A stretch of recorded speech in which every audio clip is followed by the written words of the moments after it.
What if a company of merchants conquered an empire? In 1600, while the Mughal Empire ruled India in splendor, English traders arrived with ambition disguised as business. Through decades of calculated moves, from humble factories to puppet kings, they transformed from guests to masters. The violence at Plassey in 1757 changed everything. Blood-soaked battlefields gave way to treaties signed under duress, while railways and telegraphs cemented control. Behind this conquest lies a tale of brilliance and brutality that reshaped two nations forever. Discover how a tiny island subjugated the jewel of Asia through patience, paper, and powder. Before the English ever dreamed of empire, they dreamed of India. Sailors spoke of a place where the air smelled of cinnamon and cardamom, where silk shimmered brighter than the Thames in sunlight, and where palaces of marble floated upon water. To the merchants of London, the word India was not a country, but a promise. The edge of the known world where profit met paradise. And yet, when their first ships rounded Africa, the subcontinent they approached was not waiting to be conquered. It was already the heart of a world power. Under Emperor Akbar, the Mughal Empire was a living mosaic of tongues and creeds. Persians, Rajputs, Afghans, and countless others bound by imperial order.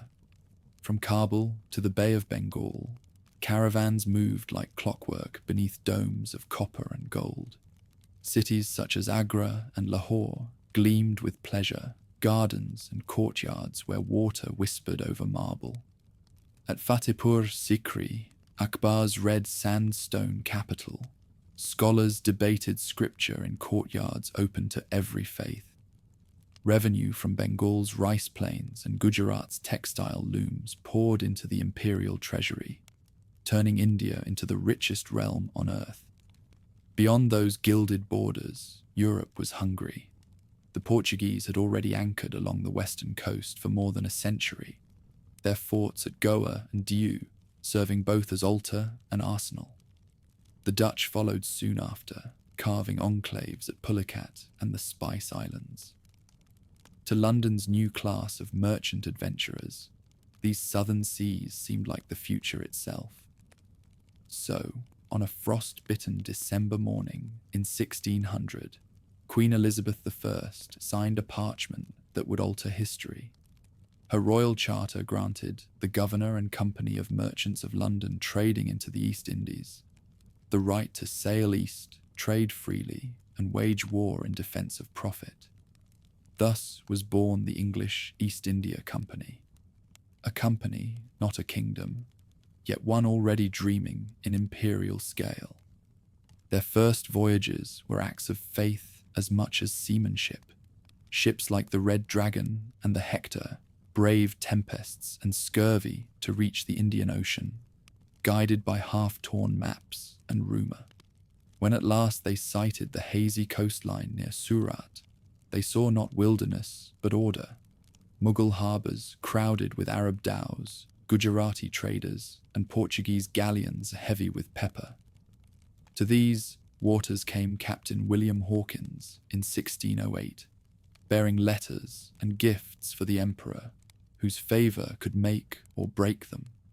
Hawkins's arrival was more supplication than conquest. In Agra, he was ushered through scented halls to stand before Emperor Jahangir, Akbar's son, whose court glittered with mirrors, peacock thrones, and Persian calligraphy. The Englishman's wool and glass trinkets seemed crude against the empire's opulence. Yet Jahangir, amused by the novelty of these northern strangers, granted them permission to trade under strict Mughal supervision.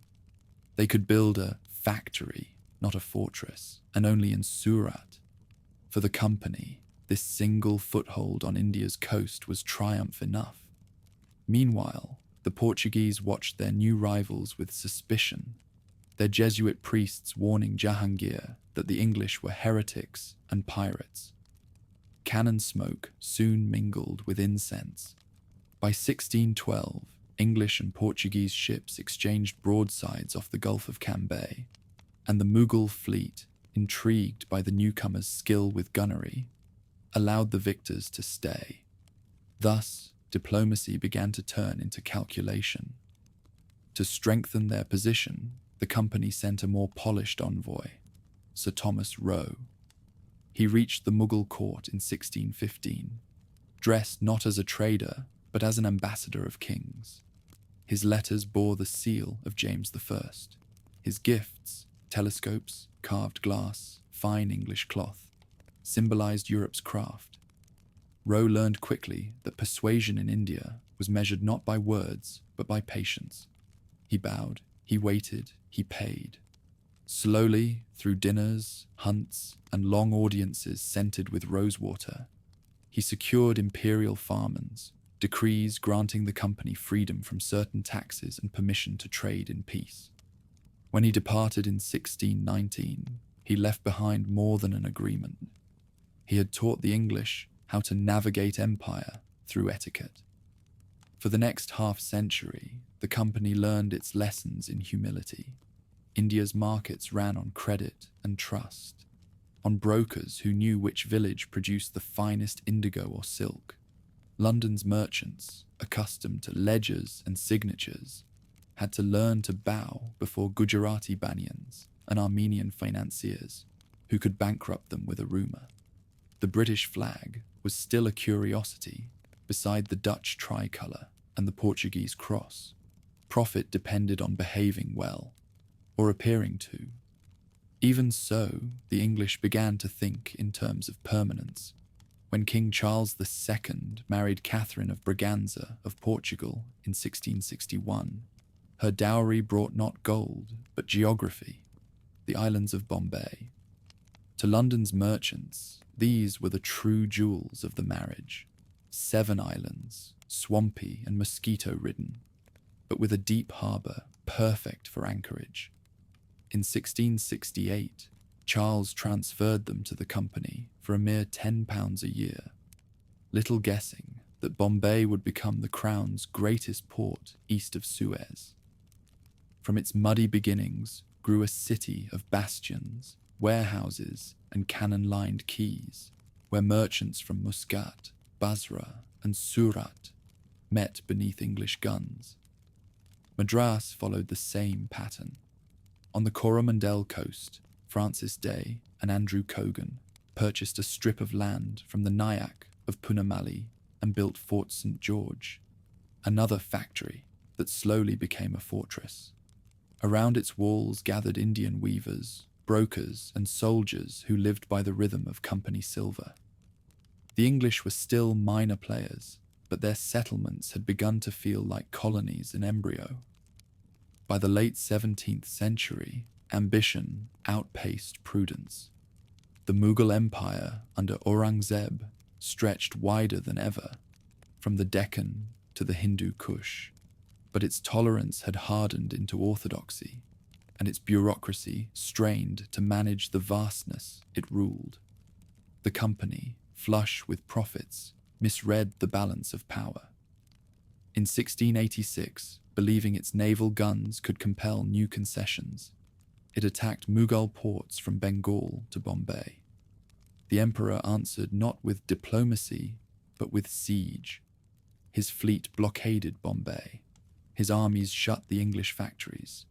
His officials seized their goods.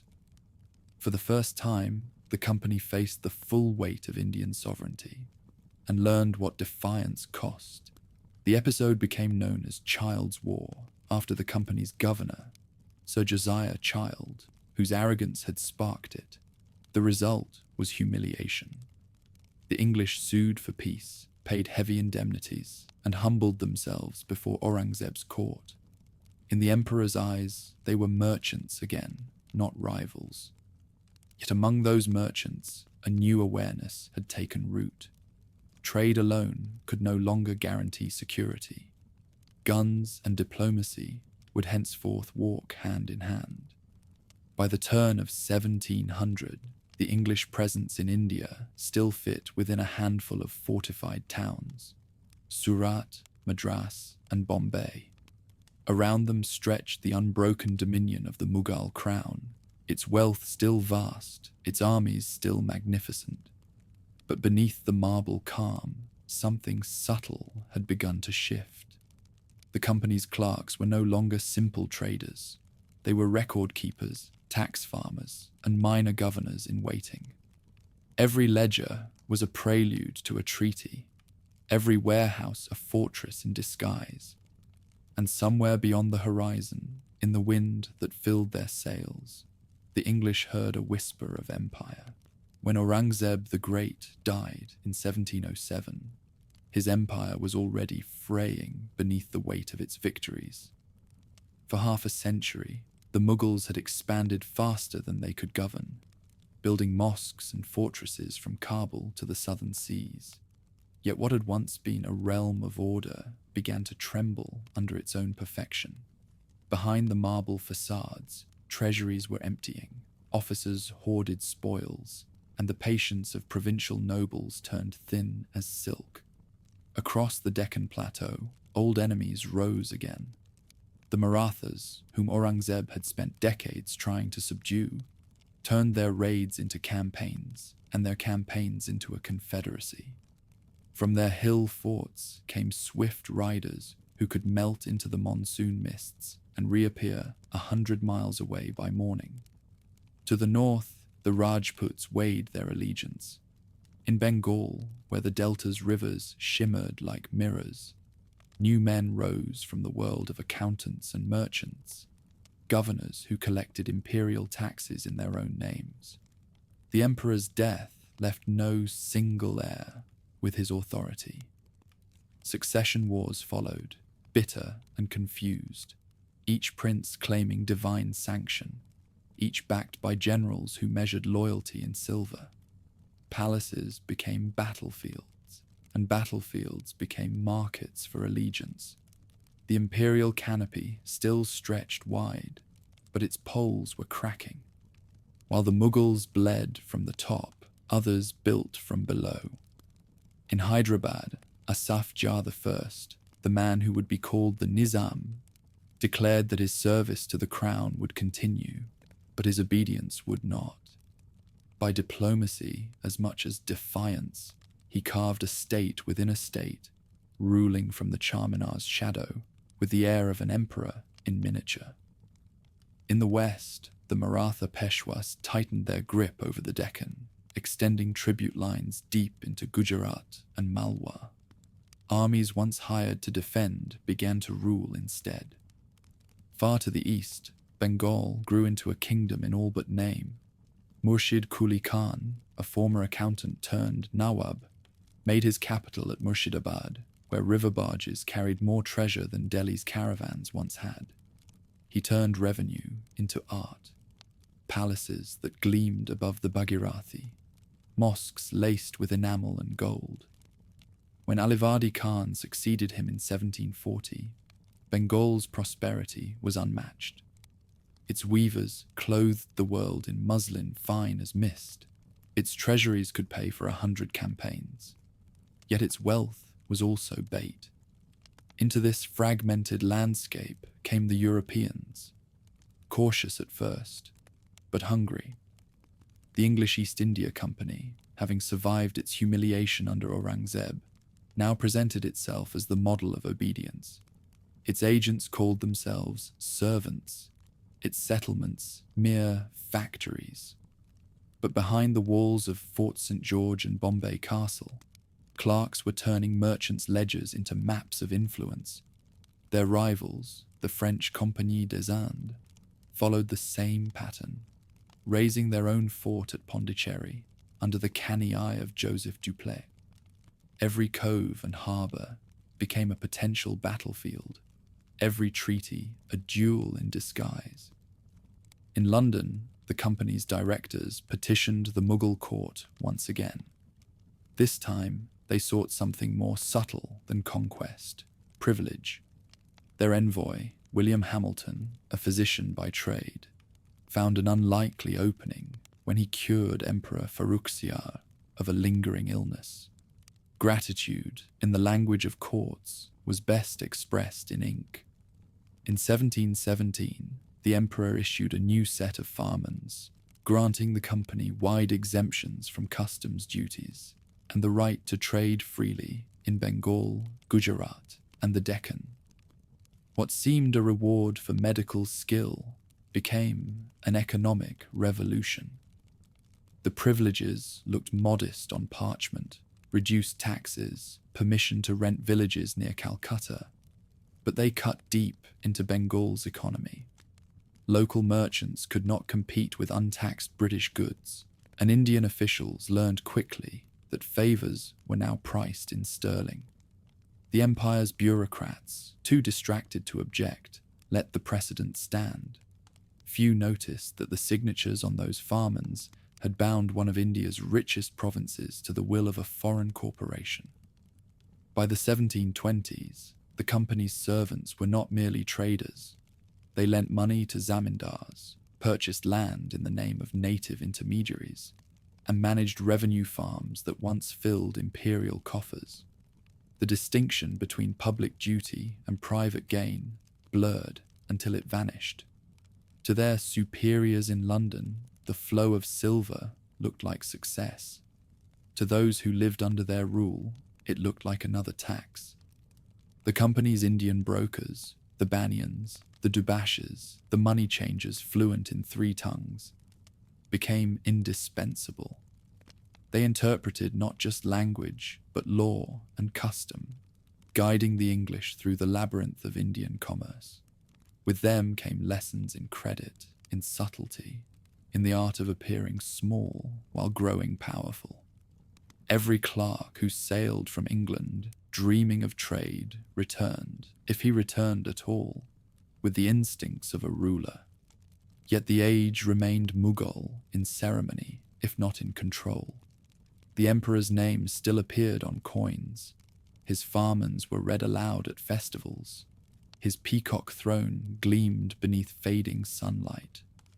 Across India, the idea of imperial unity still held the weight of religion, but belief alone could not hold armies together.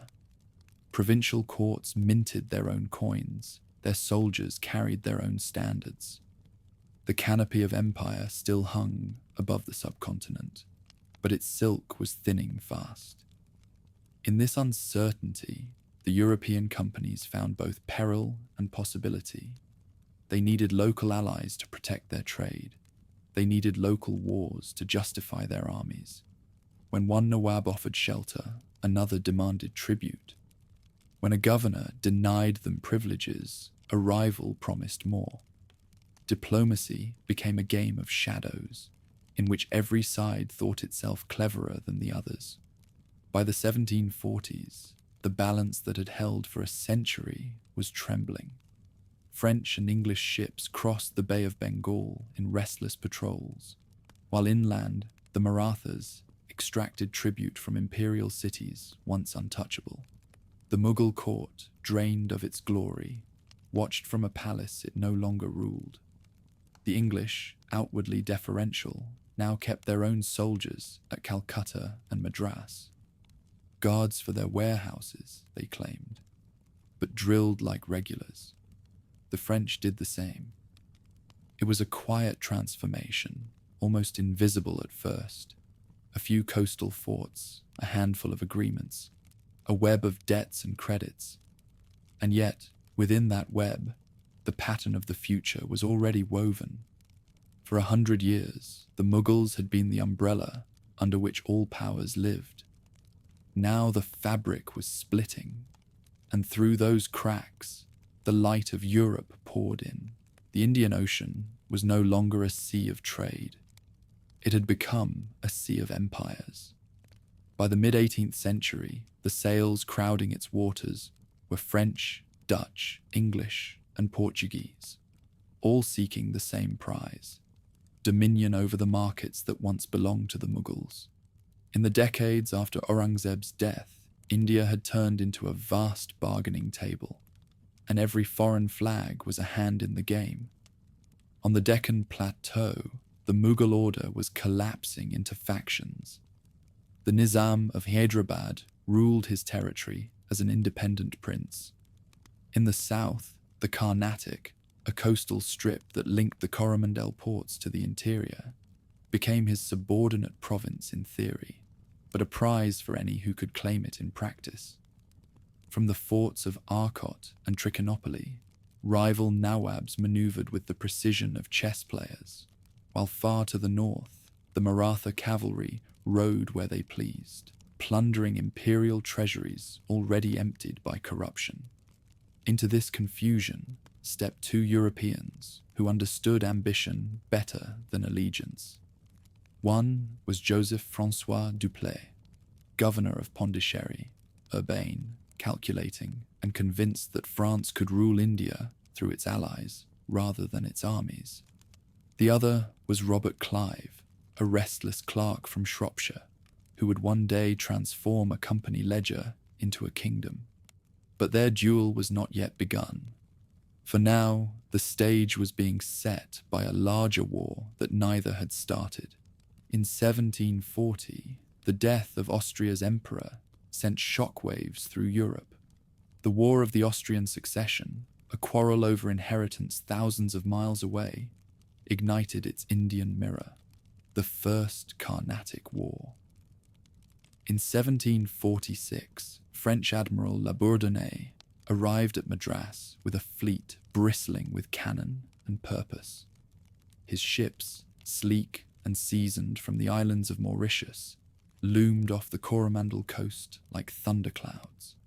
Within days, the English fort at Madras was surrounded by sea and silence.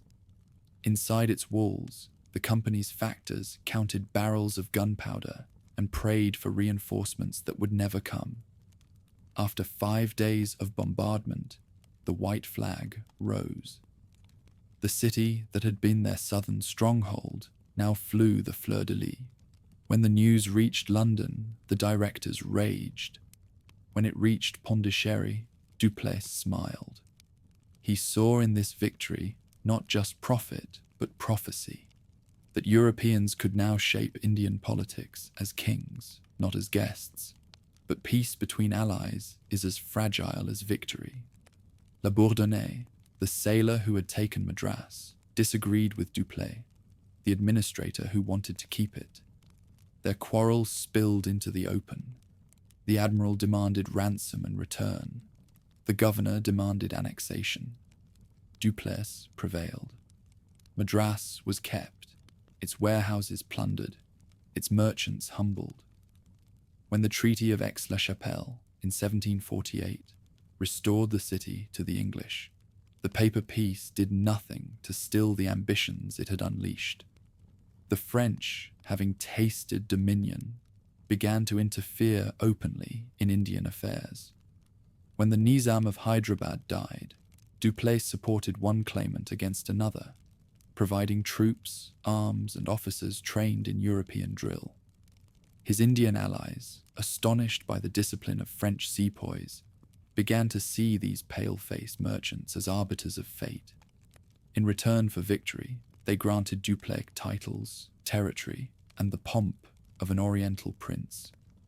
At Pondicherry, he staged processions where elephants carried French banners through streets lined with astonished spectators.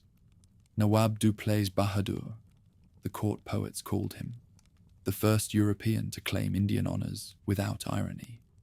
The English watched from Madras with envy and alarm. Their own fortunes in Bengal and Bombay were secure enough for trade, but the southern balance had shifted dangerously.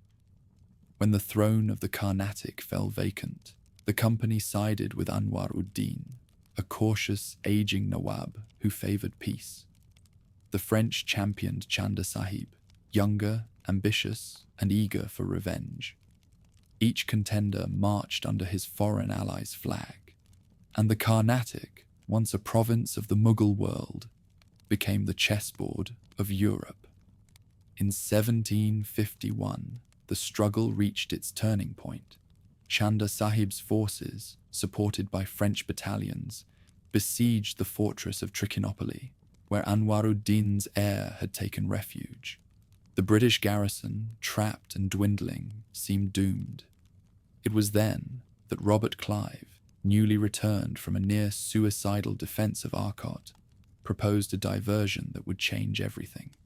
With just 200 Europeans and a few hundred sepoys, he would strike directly at Arcot, the Carnatic's capital. It was madness and genius. When Clive's small column approached Arcot under a sky split by monsoon rain, the city gates opened not for battle, but in terror.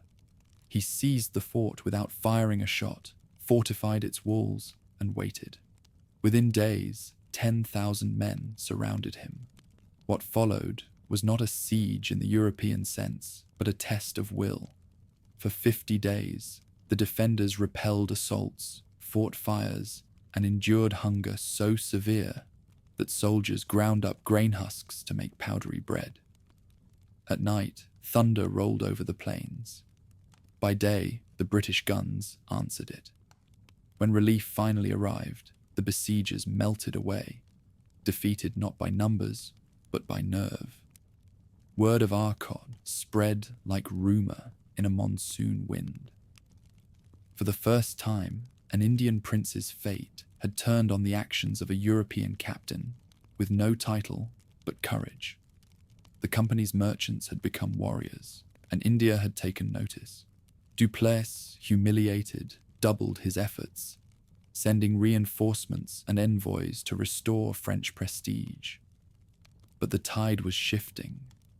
The French treasury could no longer fund his private empire, and his own superiors began to distrust his ambitions.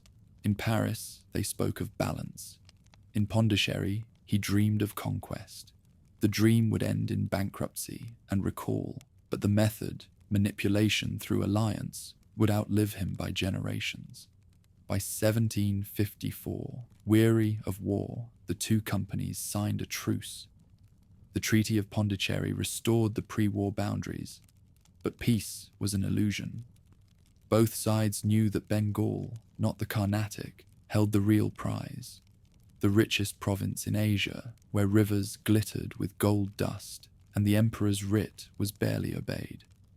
What had begun as a quarrel between two trading posts had turned into a rehearsal for empire. The fields of the south lay scarred, the towns half ruined, the nawabs indebted to their European friends. French and English officers studied each other's tactics, drilled sepoys by the thousand, and built forts strong enough to defy any local ruler.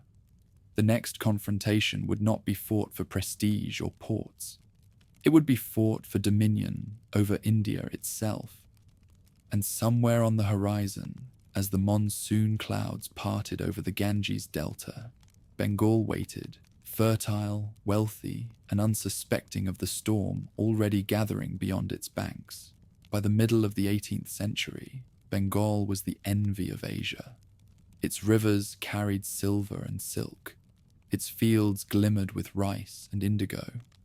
From Murshidabad to Dhaka, looms clicked through the night, weaving muslin so fine it could pass through a ring.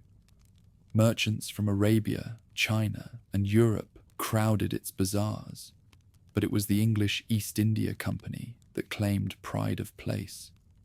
In their fortified settlement at Calcutta, they spoke of trade, not rule, yet their cannons pointed inland. For decades, the company had prospered under Alivadi Khan, Bengal's shrewd and aging Nawab. He demanded tribute, curbed their arrogance, and kept the peace that made all parties rich. But in 1756, when he died, the delicate balance collapsed. His grandson, Siraj-ud-Dawla, barely 20, inherited both the throne and the resentment that had long simmered between his court and the foreigners by the river. He was impulsive, proud, and determined to reassert control over the Europeans who had begun to behave as masters in a land that tolerated them as guests.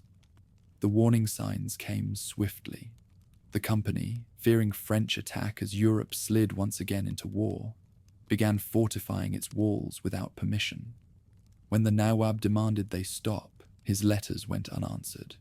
Private merchants, many of them company servants, ignored his customs officers, trading untaxed goods deep into the countryside. To Siraj, this was no misunderstanding of protocol. It was rebellion. In June 1756, he marched on Calcutta with 30,000 men. The defenders were merchants and clerks with muskets. Their commanders argued, then fled. After a brief, chaotic resistance, the city fell. In the captured fort, a group of English prisoners was crammed into a small cell overnight, the dungeon that later became known as the Black Hole of Calcutta. When its doors opened the next morning, most were dead from suffocation and heat. The event, exaggerated and retold in London's coffeehouses, became a legend of outrage. Bengal's war of commerce was about to become a war of vengeance. News reached Madras that autumn, carried by survivors and sailors. There, in a dimly lit council chamber, one man listened with the intensity of opportunity. Robert Clive, recently returned from his southern campaigns. Beside him sat Admiral Charles Watson, commander of the company's small but formidable squadron. They proposed to retake Calcutta by sea before the monsoon trapped their ships. London approved, not for justice alone, but for the restoration of trade.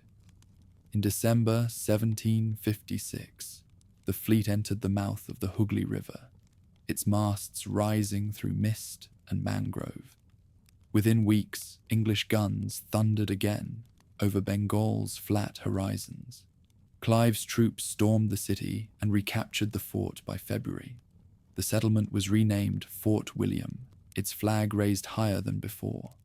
Yet victory did not ease the tension.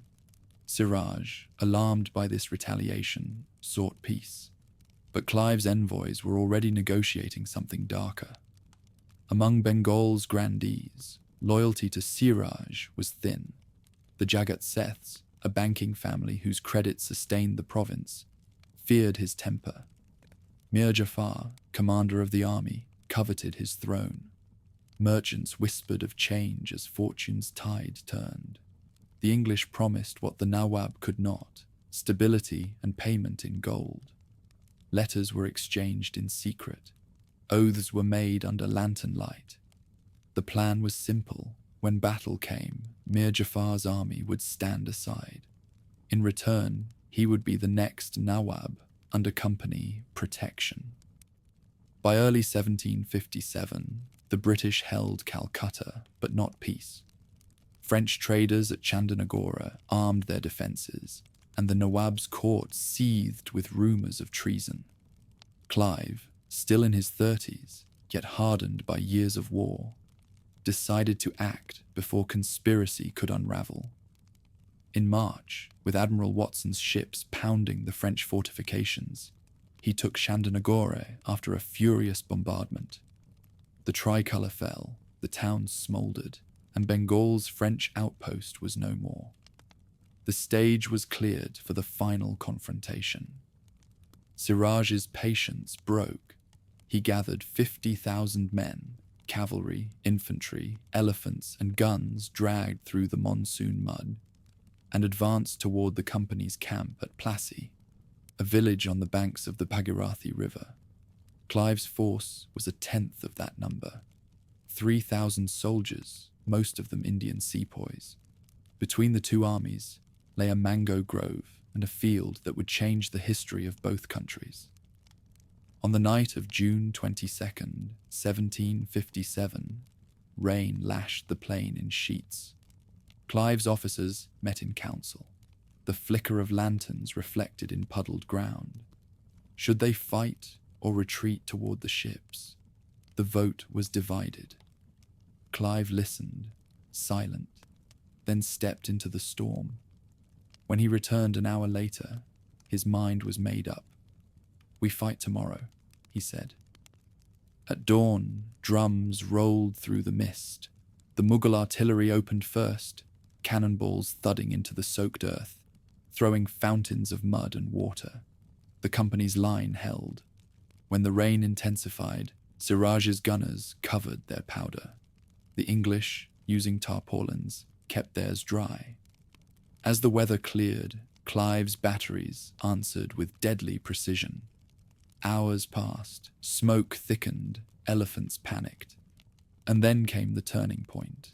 Mir Jafar's divisions, drawn up in glittering ranks, remained motionless. Siraj looked for his general's banner and saw none advancing. By afternoon, confusion turned to rout. The Nawab fled the field, abandoning his camp and treasure. The battle had lasted barely 3 hours. Bengal's army, once the pride of the East, had been undone by hesitation and betrayal more than by British firepower. When Clive entered Murshidabad days later, the city's marble palaces were silent except for the rustle of peacocks in their courtyards. Mir Jafar, resplendent in borrowed glory, prostrated himself before his new patrons. The rewards were immediate and obscene. The company's coffers overflowed with restitution payments. Its officers received fortunes that in London would buy estates. Clive himself was hailed as a hero, the conqueror of Plassey. But behind the triumph lay a transformation that few yet grasped. The English East India Company had fought not as a merchant, but as a sovereign. Its army had defeated a province of the Mughal Empire and dictated who would rule it. A line had been crossed, and no treaty could uncross it. In the monsoon air that hung heavy over Bengal, the smell of gunpowder mingled with the sweetness of mango and decay. Plassey was only a grove, a dot on a map, yet it marked the beginning of empire. The merchants had become masters, and India would never again be the same. Wealth can conquer more swiftly than armies. After Plassey, Bengal's treasuries were thrown open. Vaults of silver, jeweled ornaments, strings of pearls taken not as loot but as compensation. The Englishmen who had come as traders now counted their profits by the cartload. Fort William glimmered with newly minted rupees, while London's newspapers sang of a triumph without empire, a conquest achieved in the name of commerce. Yet even as medals were struck and banquets held, the victors began to learn the cost of kingship. Mir Jafar, the new Nawab, had won his crown through promises he could not afford. The company demanded payment for its losses, its officers demanded personal rewards, and its soldiers expected higher wages. Every bag of coin delivered to the English left his own subjects poorer. To meet their claims, the Nawab taxed his people beyond endurance and debased the currency that fed Bengal's markets. What had once been a living economy became a theatre of debt. Clive, now both conqueror and administrator, pretended restraint. He wrote to his superiors that moderation was essential, and then negotiated gifts worth more than any royal pension. He installed advisors and guards around the Nawab's palace, presenting them as protection while ensuring that no decision escaped company notice. Murshidabad glittered, but its ruler had become a ceremonial figure, a signet pressed beneath someone else's hand. Meanwhile, not all of Bengal had accepted the new order. The Dutch, still entrenched at Chinsura upriver, watched with envy and alarm. Their directors in Batavia sent secret orders to curb English ambition before it swallowed the entire delta. In 1759, their flotilla of armed vessels entered the Hooghly under the guise of trade. The company intercepted them midway, and for the first time, 2 European powers fought for control of India's rivers. The battle was brief but decisive. The Dutch routed, their prestige shattered. To the people of Bengal, the message was unmistakable. The English had no equals left. Prosperity, however, began to corrode from within. The company's servants, enriched by bribes and private ventures, turned from traders into freebooters. Ships that once carried cloth now carried personal fortunes. In London, shareholders rejoiced as dividends soared, but the Bengal government slid toward anarchy. Villages were abandoned to new taxes. Petty officials extorted where they once recorded. Famine stalked the provinces, even in years of harvest. Mir Jafar, drowning in obligations, attempted to resist. In 1760, he was forced to abdicate in favor of his son-in-law Mir Qasim, a man of energy and vision. Unlike his predecessor, Mir Qasim understood the machinery of power and sought to rebuild it. He reformed the army, cut pensions to idle nobles, and tried to free internal trade from company interference. For a moment, Bengal breathed again. But reform required equality, and equality was the one thing the English would not endure. Their officers, exempt from customs, flooded the market with untaxed goods. Indian merchants, unable to compete, went bankrupt. When the Nawab's men began levying tolls on company convoys, the merchants cried, "Insult!" and Calcutta demanded revenge. War returned almost by accident. In 1763, Clive was in England, while younger officials, soldiers turned bookkeepers, carried out policy by instinct rather than judgment. The company's troops advanced upriver. Mir Qasim's reformed battalions met them with European discipline and Indian fury. At Monghir, Katwa, and Garaya, battles flared in the heat of the monsoon. But logistics favoured the invaders. By autumn, the Nawab's army was broken, his treasury plundered.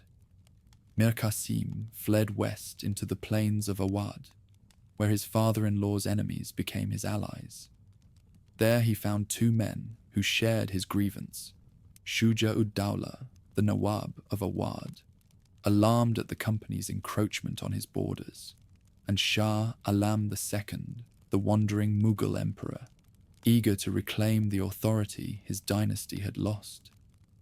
Together, they formed a coalition: Bengal's exiles, Awadh's cavalry, and the remnant of imperial prestige, to drive the foreign merchants back to the sea.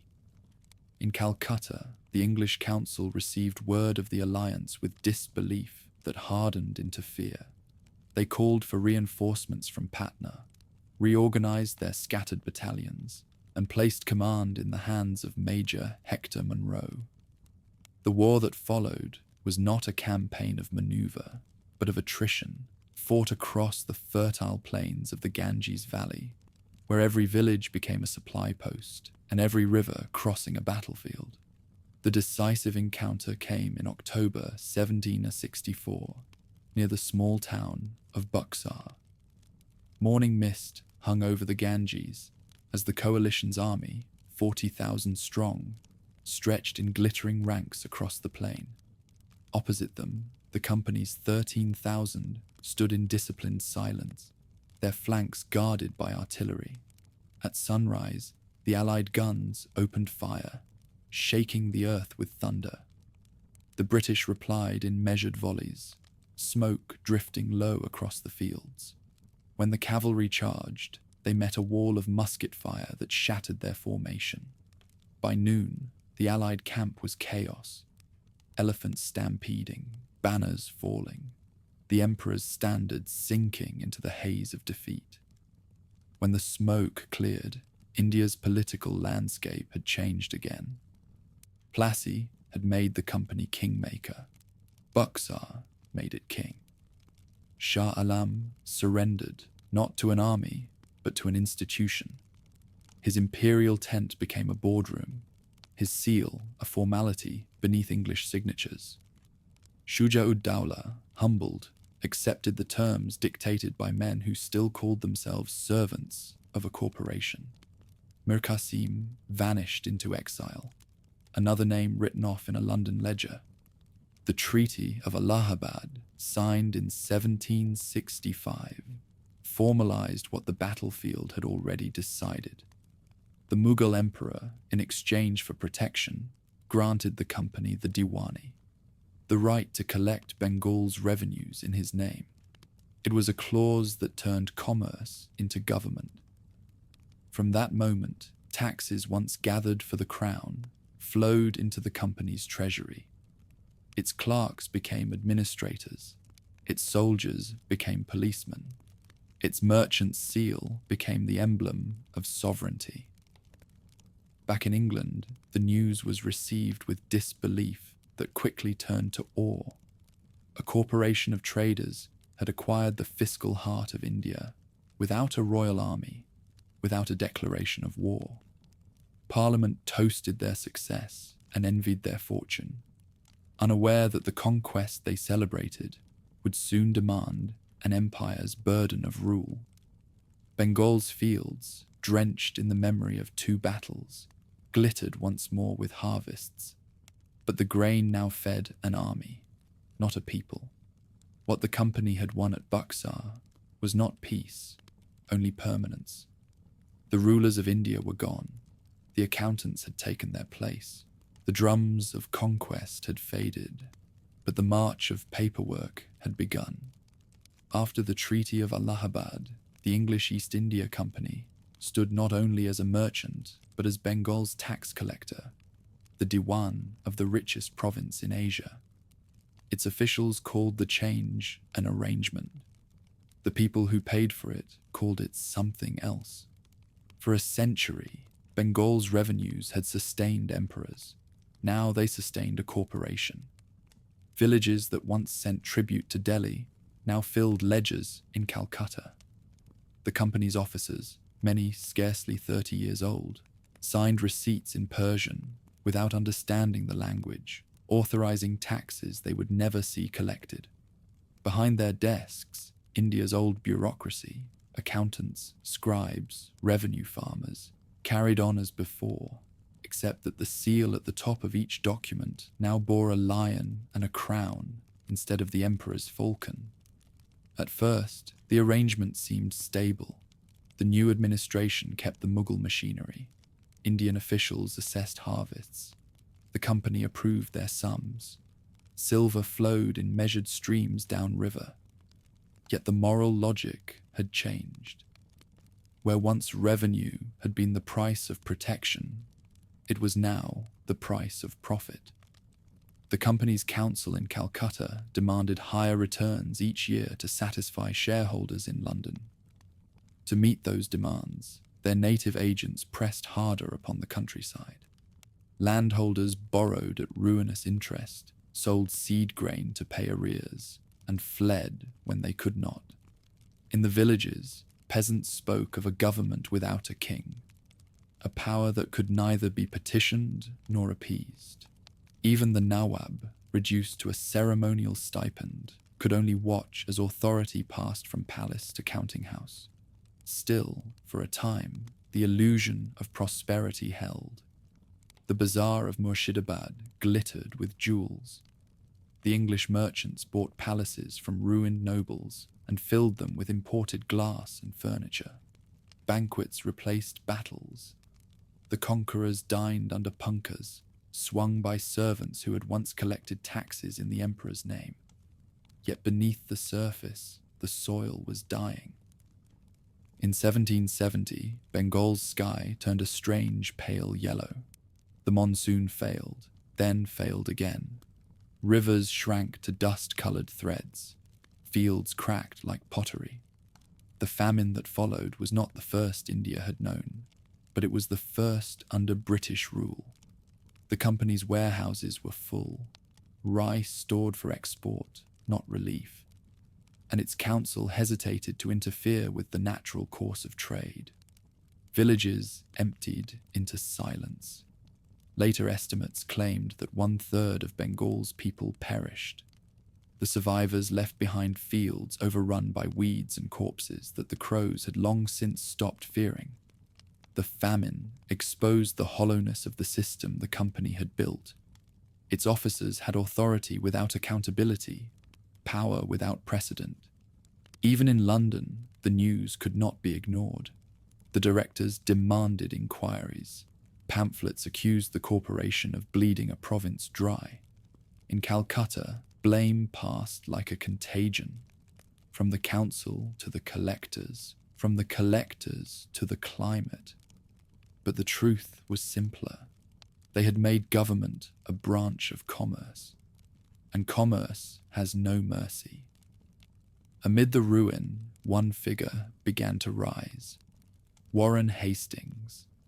A company servant of long experience, he had watched Bengal's collapse with a mixture of disgust and calculation. He understood that the corporation could no longer govern by improvised greed. It required a system, rules, courts, and the appearance of justice. When he became governor of Bengal in 1772, he set about creating what he called order. He dismissed the puppet Nawab's remaining ministers and appointed company officers in their place, though he masked the change with delicate phrases. He revived the ancient title of Naib Diwan to preserve the fiction of Mughal authority, while ensuring every decision passed through British hands. Hastings then turned to the law. Hindu pandits and Muslim qazis were summoned to translate their codes into English.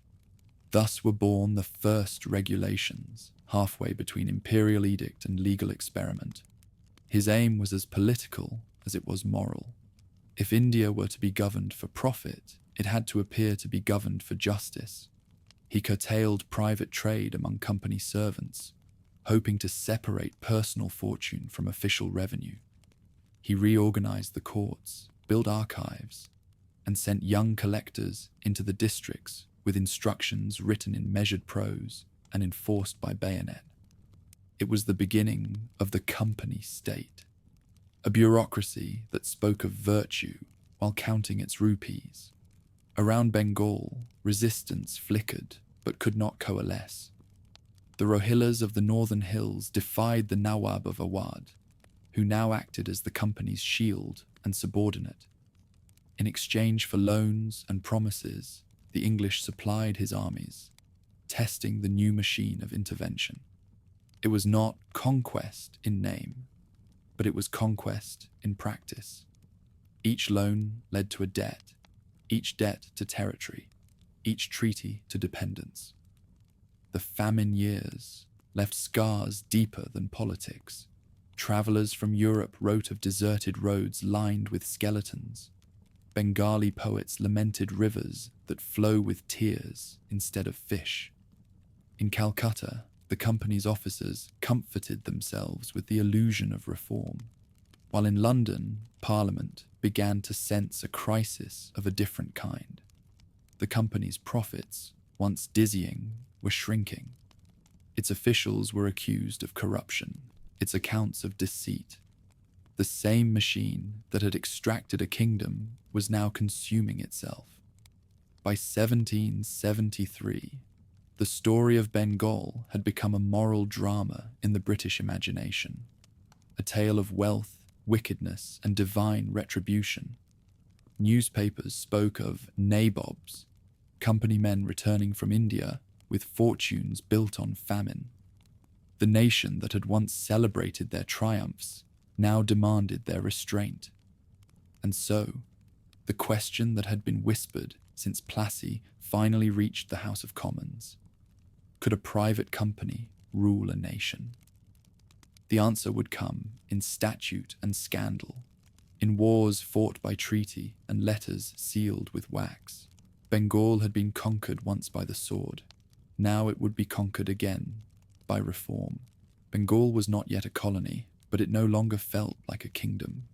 In Calcutta, the hum of clerks and couriers replaced the noise of markets. Orders stamped with company seals now carried more weight than any emperor's decree. Yet, across the ocean, another power was beginning to stir: Parliament. The British public, once dazzled by the fortunes of its nabobs, had grown uneasy at the stories of famine, corruption, and misrule. The conquest that had enriched shareholders was staining the nation's conscience. In 1773, the reckoning came. After months of debate, the Regulating Act was passed, the first attempt by Britain's government to govern its own creation. The law declared that the company's territories in India were now possessions of the crown, though it left the corporation in charge of administering them. A governor-general was to preside at Calcutta with a council beside him. A supreme court would stand as the final arbiter of justice. Paper limits for a power that had learned to live without them. The first man to hold that new authority was Warren Hastings. He had already begun to reform Bengal from within. Now London gave him both license and scrutiny. His challenge was impossible: to satisfy Parliament's hunger for order while maintaining a system built on patronage. Around him, his council became a battlefield of intrigue. Some sought reform, others profit. Few could tell the difference. The new Supreme Court, staffed by English judges unfamiliar with Indian law, soon collided with the governor's administration. Arrest warrants were issued for Indian officials, native police defied them, and whole towns rose in protest. In Calcutta's streets, the rule of law looked much like chaos. While bureaucrats quarreled, the frontiers burned. Hastings understood that the company's empire, though not yet called one, could survive only through alliances and deterrence. To the north and west, new powers were rising. The Marathas, hardened by a century of war, and the kingdom of Mysore, whose rulers, Hyder Ali and his son Tipu, commanded disciplined armies and French-trained artillery. Between these realms lay a web of treaties and betrayals that the company sought to master by pen and sword alike. When the First Anglo-Maratha War erupted in 1775, it began not with declarations, but with intrigue. In the court of Poona, rival claimants fought for the title of Peshwa. The English, believing they could choose the victor, backed Raghunath Rao, a dispossessed prince who promised territory in exchange for their aid. The resulting Treaty of Surat bound them to his cause, and to a war they barely understood. Hastings, far away in Bengal, approved reluctantly. The governors of Bombay pressed eagerly. The company's troops advanced into the Deccan and found themselves swallowed by unfamiliar terrain, unending skirmishes and shifting loyalties. Months turned to years. Fortresses changed hands. Treaties were signed and broken, and no side could claim victory. At last, both armies were exhausted. The Treaty of Salbai in 1782 restored the pre-war borders and Raghunath Rao's exile, leaving behind a lesson the company would soon forget. In India, diplomacy was as dangerous as battle. No sooner had the Maratha War cooled than another storm broke to the south. In Mysore, Hyder Ali had watched English ambition creep closer to his dominions and saw his allies betrayed. When British envoys courted his enemies, he struck first. The Second Anglo-Mysore War erupted in 1780, catching the company unprepared.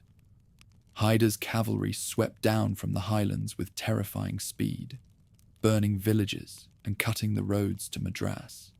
It was said that his raids reached within sight of the city's walls, the first time the British felt the war's heat so near their own hearth. For 4 years, the struggle raged across southern India. Sieges at Arcot and Ambur, ambushes in narrow passes, endless marches through jungles where fever killed more soldiers than cannon shot.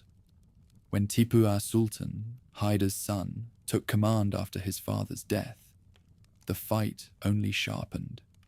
He was younger, educated in the ways of European warfare, and possessed of a pride that saw no reason to bow before merchants. His rockets, small iron cylinders bound with bamboo, screamed over the battlefield, a weapon that astonished European observers. In Bengal, Hastings watched these wars unfold. Like a gambler, watching dice, he had no choice but to throw.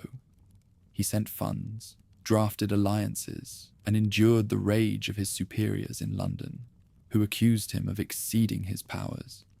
Yet without his improvised diplomacy, the company might have lost all of southern India. When at last the exhausted combatants signed the Treaty of Mangalore in 1784, it restored prisoners, borders, and honor, but not trust. Victory, if it could be called that, brought no peace in England. The directors of the company, furious at the cost, turned their anger on the man who had saved them. Parliament launched inquiries. Pamphlets accused Hastings of tyranny, corruption, and even murder. His reforms were painted as oppression, his diplomacy as deceit. The same empire that had demanded strong rule now recoiled from its price. Still, beneath the scandal, the structure of governance had begun to solidify. Calcutta's courtrooms echoed with new phrases: Governor-General, regulation, council. The fiction of distant oversight was giving way to the fact of British sovereignty. The Regulating Act had opened a narrow gate. Hastings and his wars had walked through it. By the mid-1780s, India was no longer a territory ruled for profit alone. It was a system, bureaucratic, militarized, and entangled with Parliament itself. A realm of treaties written in English, armies drilled in European cadence, and cities rebuilt in brick and symmetry. The company had begun to resemble the power it once feared becoming, a government. And yet, the man who had shaped that order would soon stand accused before the very state that created it. The empire he built was still becoming, and already devouring its own architects. The wars had ended on parchment, not in spirit. In the southern hills of India, where the Kaveri River cut through forests and granite, Tipu Sultan ruled from his capital at Seringapatam, a city of gardens, mosques, and arsenals. He had inherited his father's kingdom and his fury in equal measure. To his allies, he was the defender of independence. To the English, the spectre of resistance that refused to die. Tipu's court was unlike any in India. European artisans hammered muskets in his foundries. Engineers tested small iron rockets that shrieked through the air with unnatural precision. Scribes recorded decrees in Persian, laced with Arabic calligraphy. He sent embassies to the Ottoman Sultan, to Mauritius, and even to France, seeking allies among those who might yet challenge British power. His palace walls bore painted tigers devouring European soldiers. His emblem, his warning, his creed. In his hall of audience, maps of the world hung beside verses from the Quran. A ruler who saw no line between science and faith, war and governance. To the company, this was intolerable. The memory of Hyder Ali's raids still haunted Madras. The thought of another southern coalition kept Calcutta's council awake. But for a few years, diplomacy prevailed.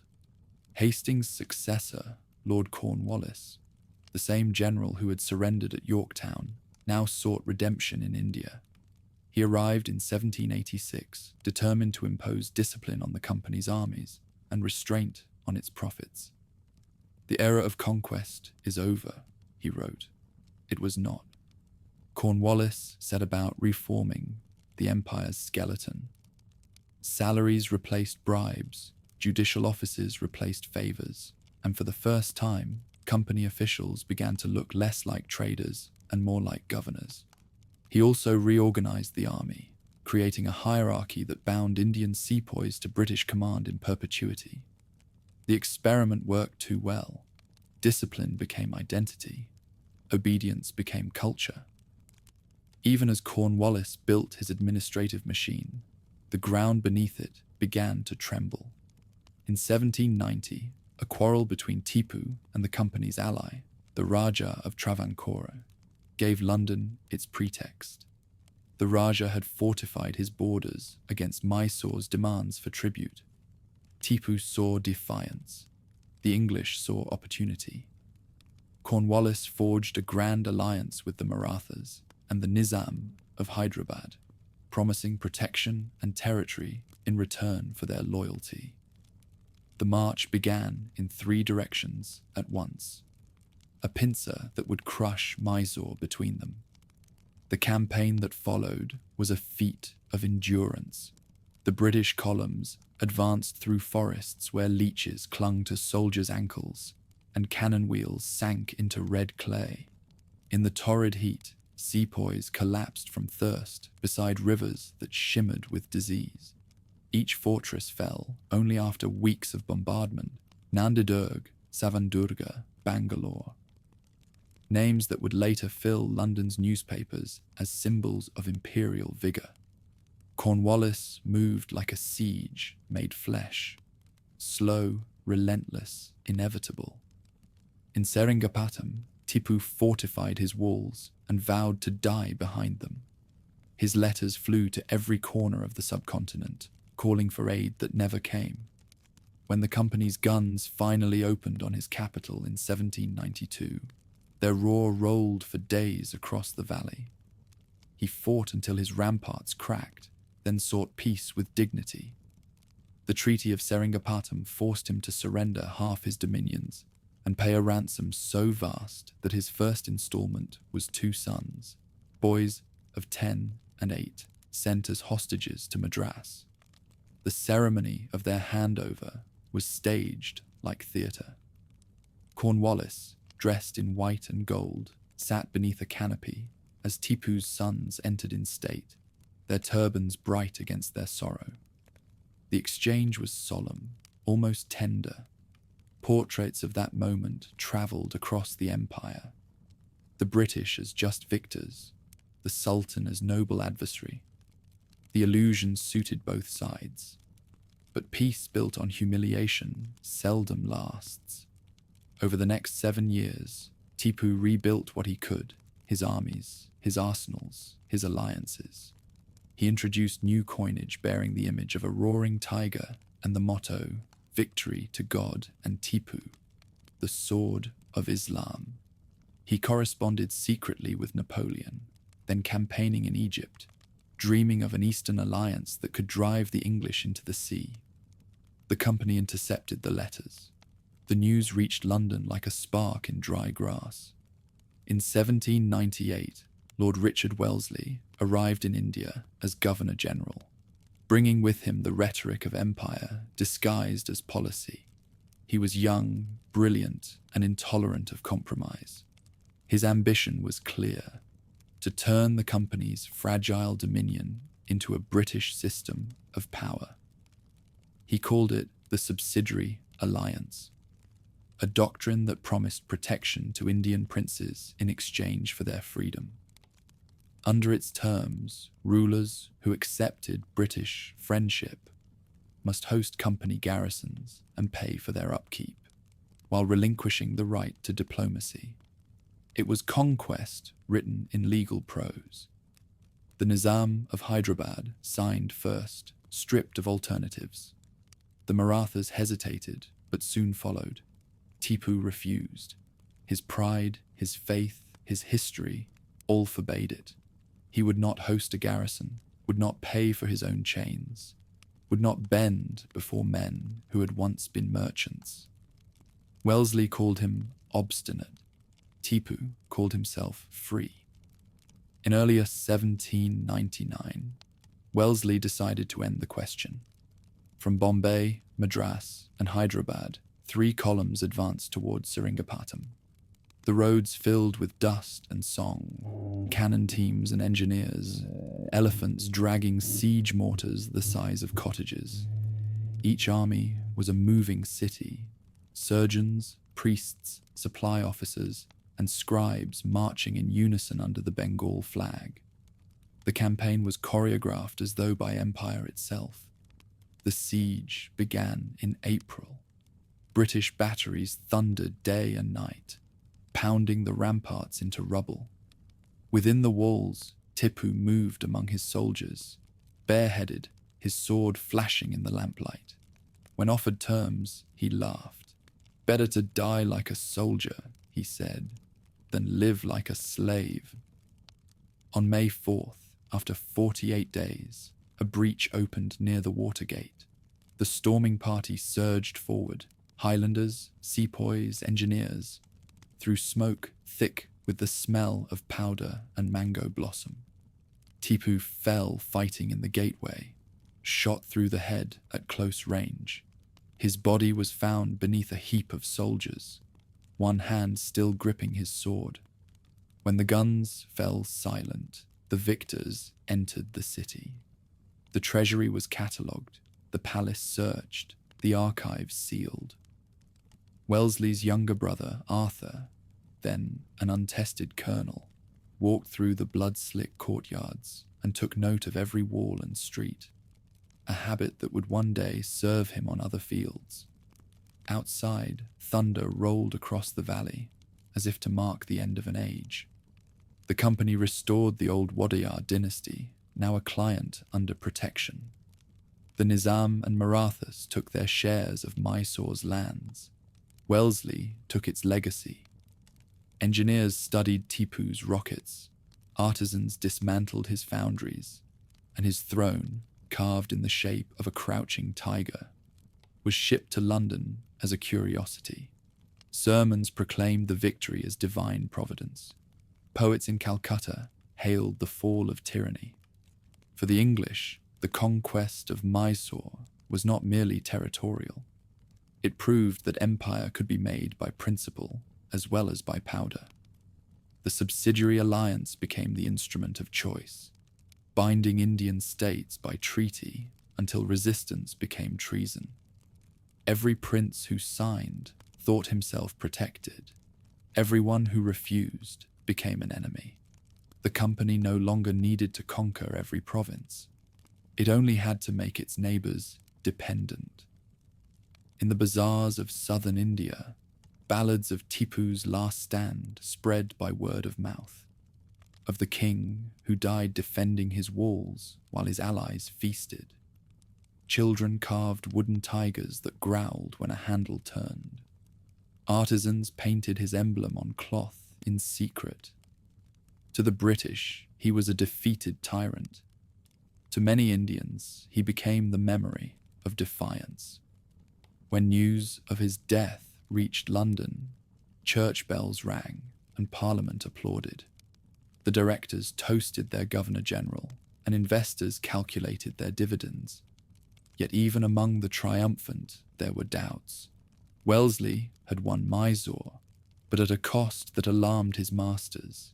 His alliances had tripled the company's territory and its army alike. India was no longer a commercial dominion. It was a military one. The fall of Mysore's tiger marked the moment when empire ceased to be accidental. From now on, every treaty would carry the scent of gunpowder, every ally the shadow of subjection. The British had learned how to rule through others, and how to conquer without calling it conquest. The death of Tipu Sultan had not brought peace. It had only removed the last illusion of balance. Across the subcontinent, one power still stood between the company and dominion. The Maratha Confederacy, a network of states bound by rivalry as much as by blood. From the western Ghats to the northern plains, its horsemen patrolled the routes that once carried imperial tribute. They were the heirs of Shivaji's rebellion and the final guardians of India's independence. Though they spent as much time fighting one another as they did the British, after Mysore's fall, Lord Wellesley turned his attention northward. He believed the Marathas were a power of habits, not of principles, destined to dissolve under pressure. To hasten the process, he offered them the same poisoned gift that had subdued others, the subsidiary alliance. Some accepted, others resisted. Each decision became a step toward war. Long before it erupted, the conflict had already been sown.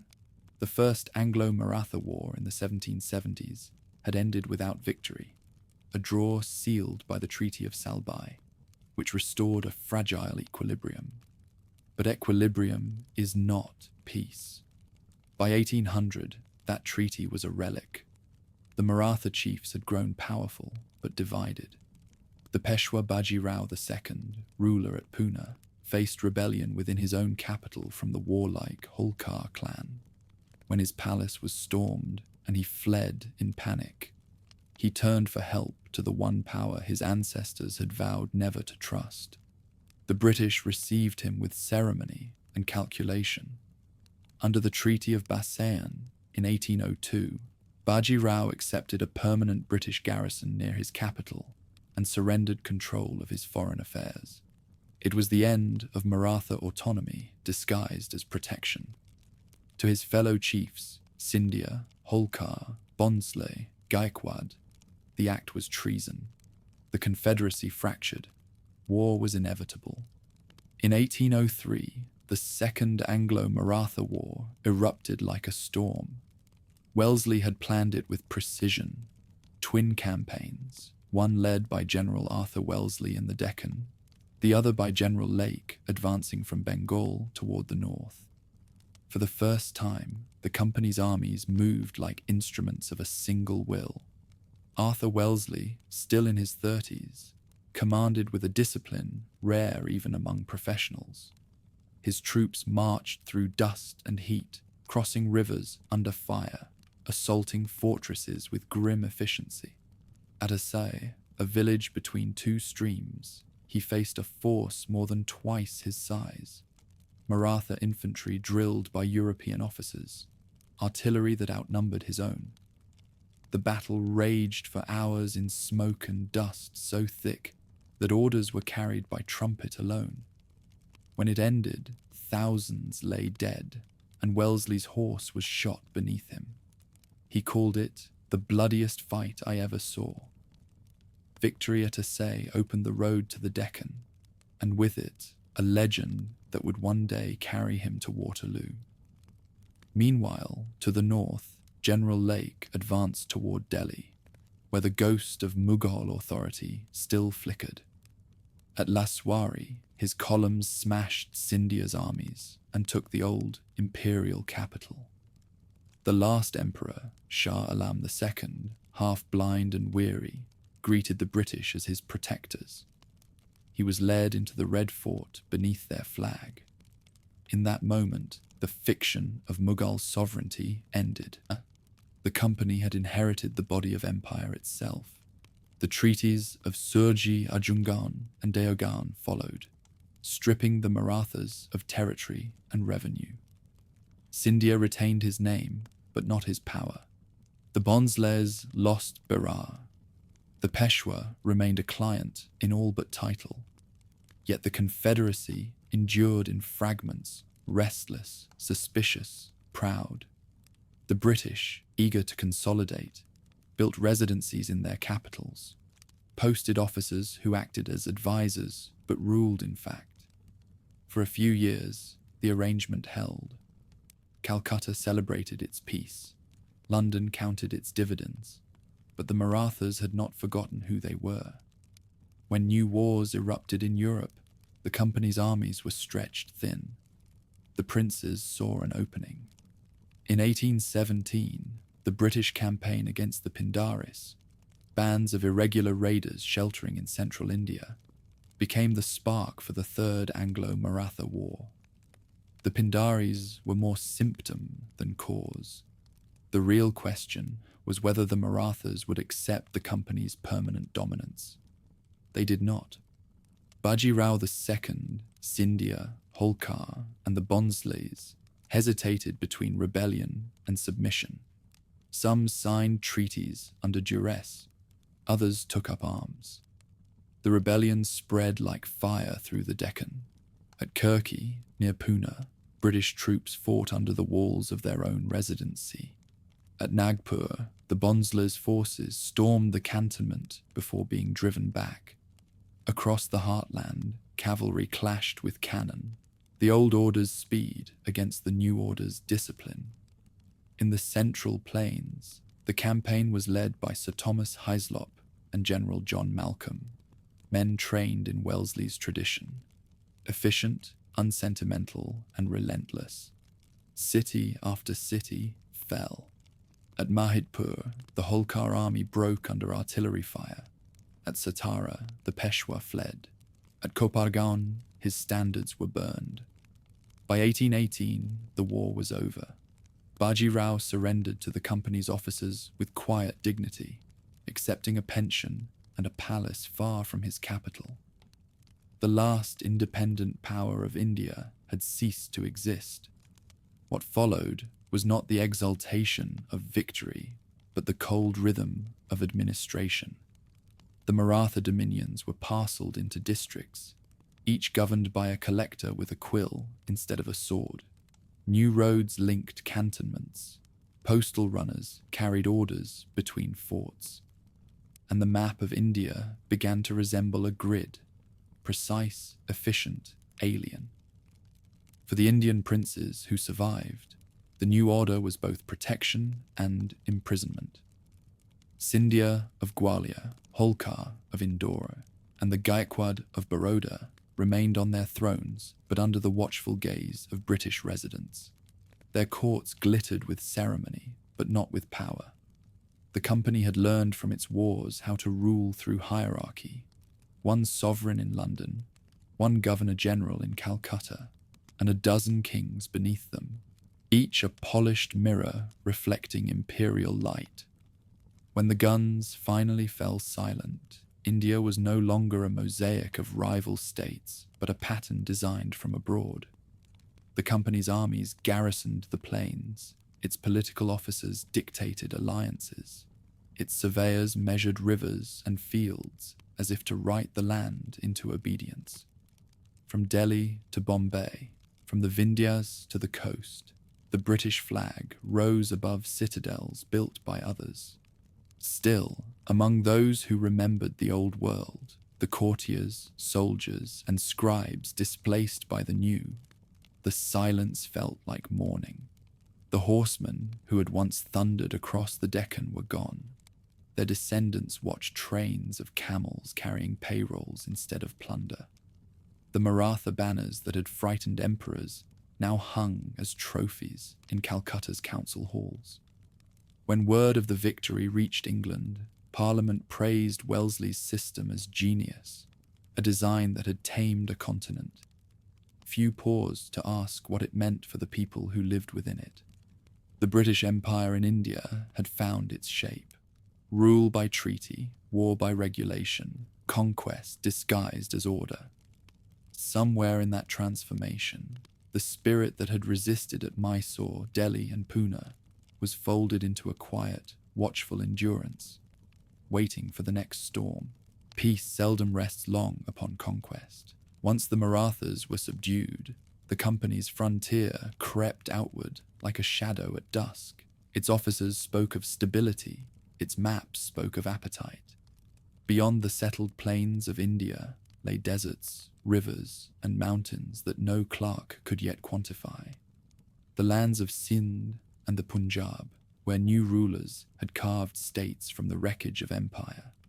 To London, these regions were names on dispatches. To Calcutta, they were a question of survival. The Napoleonic Wars had ended, but new fears had taken their place. The Russian Empire was pushing southward through Central Asia, and the British imagined its columns descending toward the Indus. Diplomats called it the Great Game. Merchants called it opportunity. Soldiers called it destiny. Each believed they were protecting India. Each brought the frontier closer to war. Around the 1830s, the company began to look towards Sindh, a narrow sweep of fertile ground lying between the Rajput sands and the Arabian Sea. It was ruled by the emirs of Talpur, a confederacy of Baluchi chieftains whose authority rested on fragile alliances. They collected tolls from passing caravans, traded with Persia and Muscat, and tolerated British agents so long as they behaved like merchants. But merchants had a habit of becoming masters. The pretext arrived, as always, wrapped in diplomacy. In 1838, the company sought safe passage through Sindh for its armies marching toward Afghanistan. The campaign was part of a grand design to install a friendly ruler in Kabul and to bar Russian influence from the passes beyond. The emirs consented reluctantly, signing a treaty that allowed British troops to transit their territory. They watched in sullen silence as columns of red-coated soldiers tramped through their fields, consuming grain and leaving promises of payment. When the Afghan expedition collapsed in disaster a few years later, the British returned, demanding new concessions to recoup their losses. By then, the governor of Bombay was Sir Charles Napier, a man who viewed treaties as conveniences. He called Sindh a den of robbers, and his dispatches turned suspicion into justification. Skirmishes along the border followed, small, confusing, fatal. In February 1843, at Miani, Napier's army of 2,800 men met 20,000 Baluchi warriors near the banks of the Indus. The emirs fought with courage and chaos, charging into cannon fire that tore their ranks apart. Within hours, the field was a wasteland of bodies. The survivors fled toward Hyderabad, where another battle ended the same way. Napier entered the city beneath a blazing sun and announced its annexation.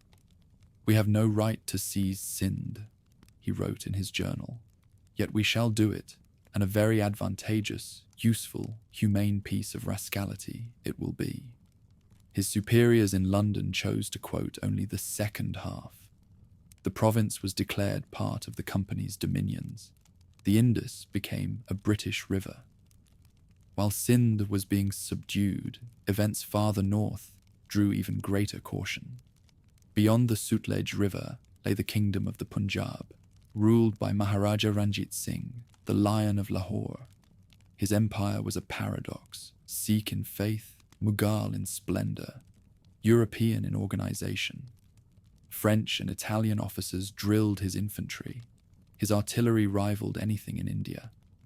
Lahore's fortresses gleamed with gold domes, and its bazaars overflowed with coin minted in his name. Ranjit Singh understood power better than pride.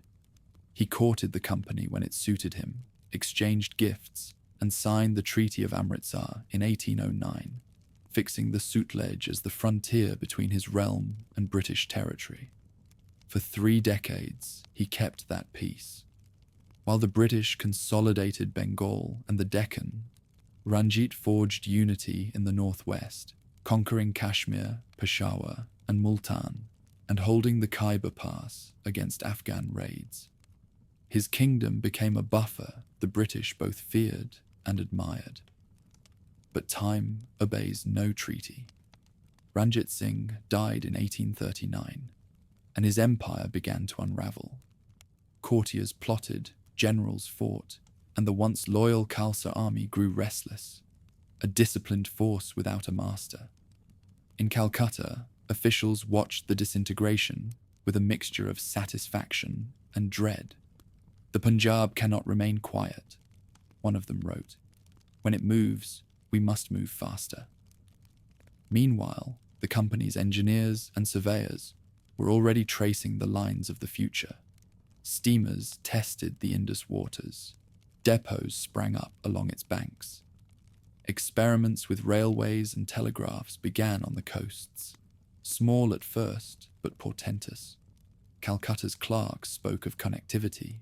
Generals spoke of mobilization. Technology, like trade, became an instrument of empire. In the Sutlej region, the chain of small Sikh and Rajput states lying between the two great powers, the company found its next experiment. These petty rulers, fearful of Lahore's armies, had long sought British protection. The company obliged, turning their lands into a living buffer. British residents appeared in their courts, not as conquerors, but as advisors. Troops were stationed for security, revenue standardized for fairness. In less than a decade, the Sutlej line became a frontier, not of defense, but of administration. Even so, to the men who governed from Calcutta, stability remained elusive. Afghanistan smoldered beyond the passes. Punjab trembled on its own uncertainty. The fall of Sindh, instead of ending anxiety, deepened it. The more the British expanded, the more they feared what lay just beyond their reach. The empire's map looked complete, but its heart beat faster with every new addition. In 1843, when the news of Napier's victory reached London, Parliament applauded politely, though a few voices questioned the morality of the campaign. The Directorate replied with the usual logic. Order had been restored, trade secured, civilization advanced. In the drawing rooms of Mayfair, ladies wore shawls from Sindh. In the bazaars of Hyderabad, families counted their dead. On the Indus, the sun sank over waters that now belonged to a foreign flag.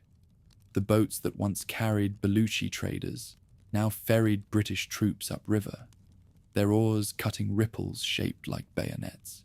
Behind them lay the annexed province of Sindh, and ahead, the still unbroken power of the Punjab. The frontier had moved again, and with it, the horizon of conquest. Smoke from the forges at Lahore still drifted across the plains long after Ranjit Singh's death. His empire, disciplined, wealthy, and proud, had been built around his will. Once that will was gone, the machine shuddered. Ministers plotted, queens whispered, and the Khalsa army, drilled to perfection under European officers, began to decide that it could rule as well as serve. Loyalty turned to appetite.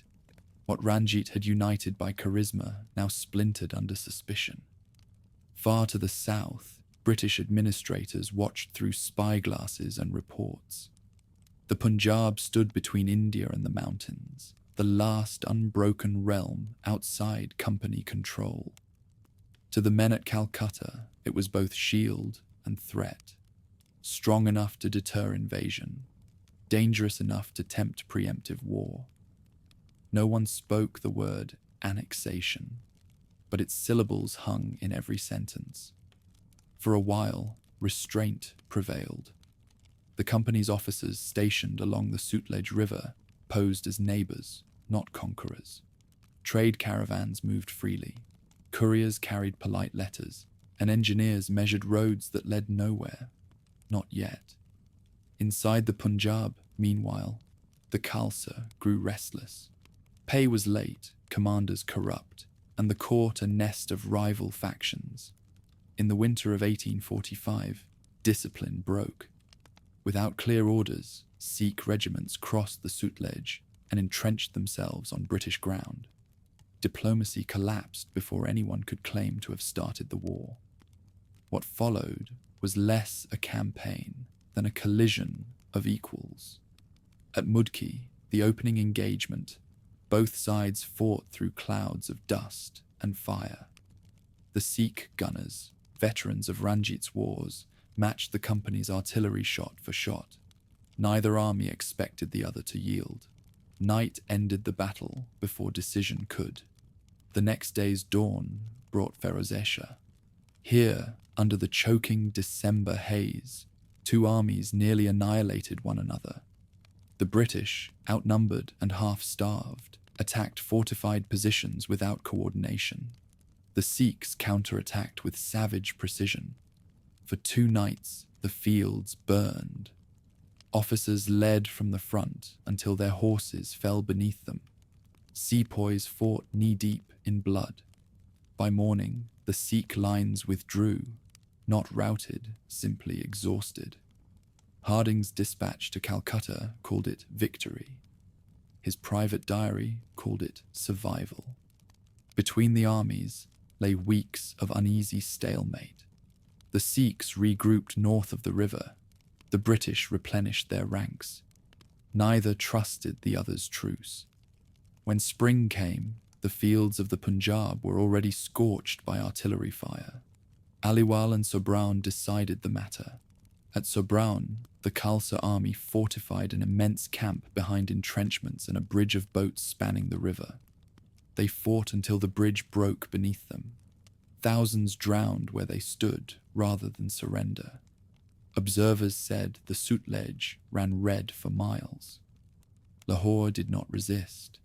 Its gates opened to the conquerors, and with them entered an empire disguised as an escort. The Treaty of Lahore demanded indemnities too vast to pay and ceded swaths of land to British administration. A resident, Major Henry Lawrence, took up station at court as advisor to the 6-year-old Maharaja Duleep Singh, last son of Ranjit the Lion. His mother, Maharani Jind Kaur, retained the regency, fierce, intelligent, unbending. The company's officials admired her beauty and feared her will. They would later call her the Messalina of the Punjab, because no woman who defied them could ever be anything else. For 3 uneasy years, the fiction of partnership endured. British officers trained the Khalsa army for stability. British accountants supervised Lahore's treasury for transparency. Every word meant reduction. The Punjab remained rich, its artisans busy, its soldiers obedient. But the court's independence shrank to a formality. Beneath that quiet, resentment coiled. In 1848, the spark came from a quarrel that should have remained provincial. The governor of Multan, Diwan Mulraj, refused to pay new levies imposed by the residence office. When 2 British officers arrived to enforce compliance, they were murdered in a riot. What began as outrage in one corner of the kingdom became, within months, a revolt of the entire Punjab. The Second Anglo-Sikh War had begun. Rebellion spread faster than orders could contain it. Town after town rose under the Khalsa's old banners. Garrisons defected, supply lines vanished. British columns marched north under Sir Hugh Gough, a commander of unshakable courage and limited subtlety. His men advanced through a furnace of dust and fire, fighting the same enemy their predecessors had once admired. At Ramnagar, the battle was indecisive. At Chilianwala, it was catastrophe. Both armies battered each other senseless in the jungle thickets, losing men by the thousands. For the first time since the company's rise, victory seemed uncertain. Newspapers in London printed rumours of disaster. Then came Gujarat, February 1849, the final reckoning. The British artillery opened a bombardment so sustained that veterans compared it to a thunderstorm made of metal. The Sikh lines shattered after 3 hours, their guns captured, their cavalry scattered into the countryside. By nightfall, the once proud Khalsa laid down its arms. The rebellion's leaders surrendered within days. The Punjab, undefeated by Aurangzeb or Nadir Shah, had fallen to accountants and soldiers of a trading company. What followed was as swift as it was ruthless. The Lahore treasury, long the envy of India, was emptied under official seals. The famous Koh-i-Noor diamond, symbol of sovereignty, was gifted to Queen Victoria. Duleep Singh, the boy king, was placed under British guardianship and shipped to England, where he would grow into an English gentleman with memories no one around him could pronounce. His mother was exiled, stripped of jewels and title. The last sovereign of the Punjab became a ward of the empire. Across the plains, new flags rose over fortresses that had once guarded a frontier. The annexation of 1849 made the company master of the entire subcontinent, from the Bay of Bengal to the Khyber Pass. British engineers poured into the region to build cantonments and canals, transforming battlefields into administrative districts. The Punjab, once a sword pointed at India's heart, was turned into its shield, a land of soldiers, surveys, and silence. Calcutta celebrated. London, too, cheered the conquest as the end of danger and the dawn of security. But to those who had seen the fields at Chilianwala, it felt like a curse fulfilled. The company had reached the natural limits of geography, yet it could not stop expanding. With each annexation came new borders to fear, new armies to feed, new justifications to invent. Among the ruins of Lahore's Shalimar Gardens, an old soldier was heard to remark, "We have killed the lion, but we have set the jungle free." He was right. The peace that followed the Sikh wars was not rest, but compression, the stillness before another explosion. As British bugles echoed through the fort's courtyards, the empire that had once crept along India's coasts now stood astride its rivers, looking north toward mountains that would not stay quiet for long. Rain fell on India's new empire like consecration, washing dust from its roads but not from its conscience. The battles were over, yet the conquest continued, no longer by cannon and musket, but by document, decree, and reform. The empire that the English East India Company had carved from wars was now to be perfected by administration. At its centre stood Lord Dalhousie, a man as ambitious as any conqueror, though his battlefields were lined with paper. He believed in progress as faith and empire as duty. If there were still corners of India left untamed, he would not conquer them.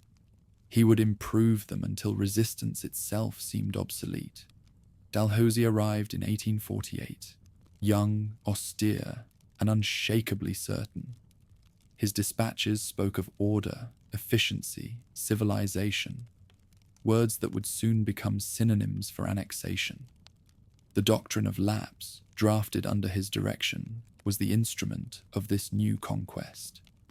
When a princely ruler died without a natural heir, his kingdom, he declared, must revert to the company.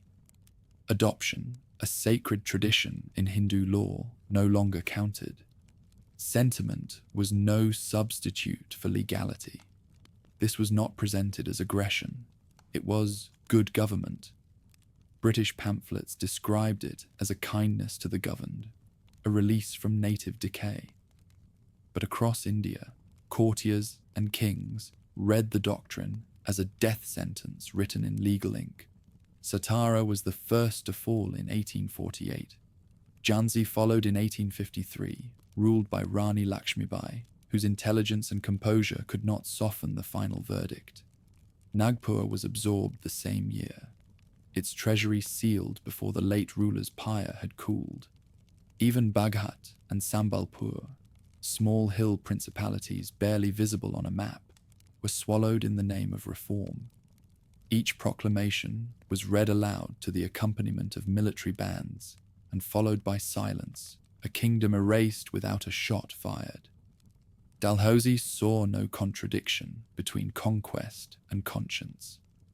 He saw India as a laboratory for enlightened rule, a place where moral purpose could march in step with mercantile gain. In his vision, good government required more than discipline. It required infrastructure. The age of iron had arrived. Across Bengal and Bombay, the first railways cut through rice fields and villages, the rails glinting under tropical sun. Peasants called them fire carts, unsure whether they carried men or spirits. Stations rose beside temples and wells. Ticket offices replaced caravanserais. To Dalhousie, these were monuments to progress. To the farmers who watched their fields divided by embankments, they were signs of intrusion. The electric telegraph followed, a web of wires strung over palm groves and deserts, linking Calcutta, Madras, and Bombay in a pulse of metal. Messages that once took weeks now travelled in minutes. Officials celebrated it as the end of distance. Some Indians whispered that the British had trapped the lightning itself, and that such power could not be innocent. The postal system came next, stamps printed with Queen Victoria's profile, letters delivered on schedule across a subcontinent. Schools and universities multiplied, teaching an English curriculum that replaced Sanskrit epics with Latin grammar and Indian philosophy with Benthamite law. Dalhousie's modern India began to take shape. a network of rails, cables, offices, and courts that bound a continent more tightly than any army ever could. But even as the Governor-General spoke of progress, he governed through control. The empire's roads were designed to move troops, not travelers. Its railways served cannon as much as commerce. New codes standardized taxation and justice, translating the fluid customs of 1,000 communities into a single, rigid language. Land was now measured, priced, and taxed with relentless precision. For those who could not pay, there was no forgiveness, only auction. The old order of landholders, the talukdars, saw their estates slip away to moneylenders or company clerks. Dalhousie's reforms reached into homes as well as fields. In villages along the Ganges, British regulations touched everything from irrigation to inheritance. Traditional councils were replaced by magistrates, their verdicts delivered in English and translated afterward to the accused. In cities, missionaries built schools beside mosques, offering instruction as salvation. Conversion was rare, but fear of it was everywhere. The company declared itself neutral in religion, yet its officers spoke easily of providence. To many Indians, it seemed the English were not content to rule the land. They wished to rule the soul. Only one great province remained nominally independent, Awadh or Awadh, the glittering heart of North India. Its capital, Lucknow, was a city of gardens, palaces, and poetry, ruled by the Nawab Wajid Ali Shah, a patron of music and verse whose refinement masked his helplessness. Awadh had been allied with the British for generations, its armies and revenues sustaining their wars. But Dalhousie's inspectors, sent under pretext of audit, painted a damning portrait. Misrule, corruption, extravagance. The words were ready. Only the timing remained. In February 1856, the proclamation was issued.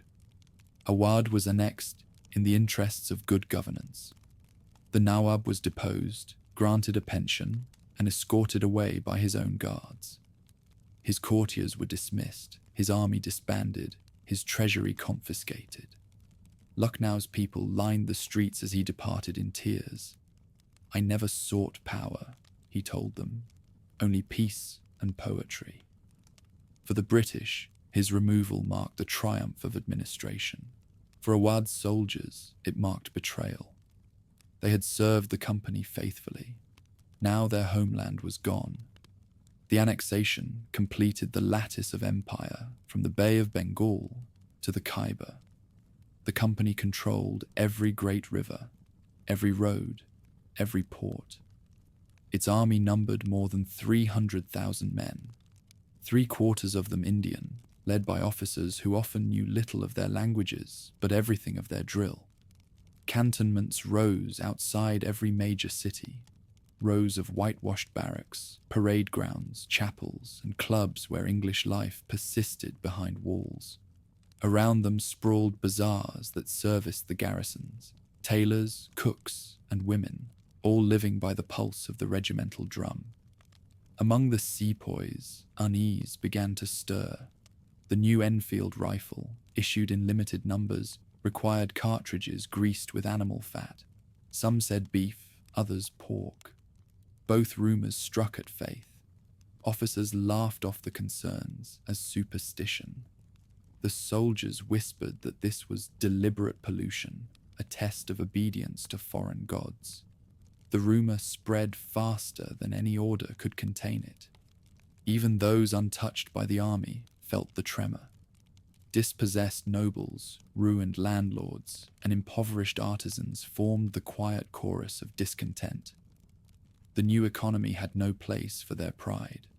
The courts ruled against them in languages they could not read.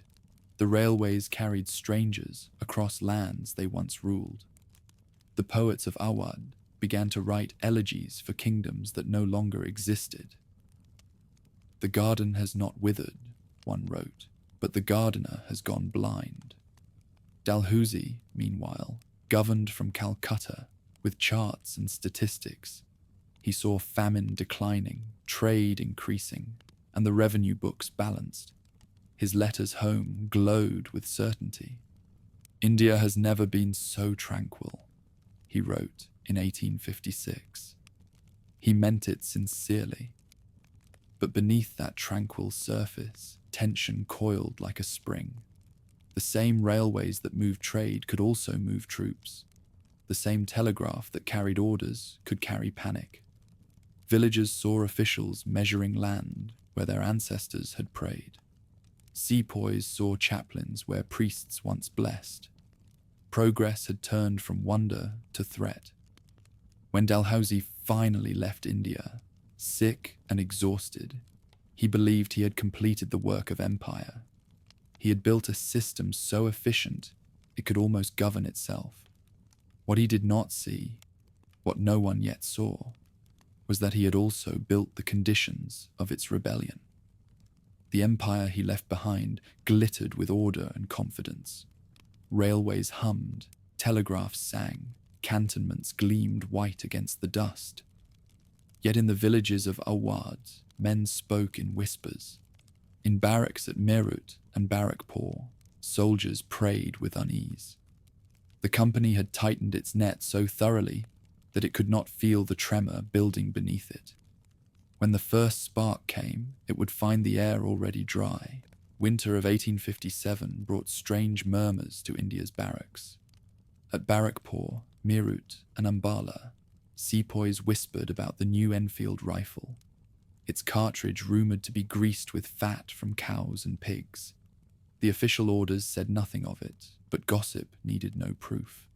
A soldier's hands, if defiled by such grease, would betray both faiths at once. The cartridge was to be bitten open before loading. What might have been a technical detail became a spark in powder. Officers laughed off the fears as absurd, yet the sepoy's world was one of ritual, not convenience. Each man carried his caste on his tongue and his soul in his hands. The company, impatient for efficiency, dismissed these as superstitions. The soldiers watched, silent, loyal, and listening. In January, small fires of defiance flickered. At Dum Dum, cartridges were refused. At Barrackpore, murmurs rose into mutiny. A sepoy named Mangal Pandey stepped forward, musket in hand, and fired at his officer. His comrades wavered between fear and admiration. The shot missed, but history had found its signal. Pandey was hanged, the regiment disbanded, the news spread faster than any telegraph. Each punishment, meant as warning, became invitation. By spring, the wind itself seemed to carry rebellion. Letters written in red powder, chapatis, as the English called them, passed from village to village, each one a summons none could read, but all understood. In bazaars and temples, rumours mingled with prophecy. The British Raj would end at its 100th year. White men would melt in the sun, the rivers would rise. Fear travelled both ways. Officers slept with pistols under pillows. Native townsfolk locked doors before dusk. Then came Meerut. On May 10th, 85 sepoys of the 3rd Light Cavalry, imprisoned for refusing cartridges, were paraded in chains before their comrades. When the evening bugle sounded, the garrison turned on its officers. Prison doors burst open, cantonments burned. European families fled toward Delhi, pursued by rumour and smoke. The revolt was no longer whispers, it was war. Through the night, the rebels rode east, guided less by command than by instinct. To Delhi, the old capital, the ghost of empires past. When they reached its gates on the morning of May 11th, they demanded that the Mughal Emperor Bahadur Shah Zafar be their king. The old poet, 80 and weary, hesitated. For half a lifetime he had ruled a palace, not a realm. Now rebellion asked him to rule a continent. Still, the cry outside his window left no choice. "So be it," he said softly. By noon, the red flag of the Mughals flew again over the Red Fort. The news raced like wildfire. At Kanpur, Lucknow, Jhansi, Bareilly, and Allahabad, regiments turned their guns on their officers. In some towns, the killing was swift and merciless. In others, confused and chaotic. Civilians fled to churches, to riverboats, to walls too thin for protection. The empire of paper, of codes, ledgers, and treaties, dissolved overnight into panic. Delhi became the heart of the uprising. Inside its walls gathered soldiers, artisans, priests, and outlaws. A storm without compass. The sepoys fought under banners painted with crescents and tridents, while the poets of the court composed verses of vengeance. Bahadur Shah, once a writer of ghazals, became an emperor again, in name, if not in power. His sons commanded the defences. His proclamations called for the expulsion of the foreigner. Yet even in rebellion, India remained divided. Some princes hesitated, others stayed loyal. Still others waited to see which side would win.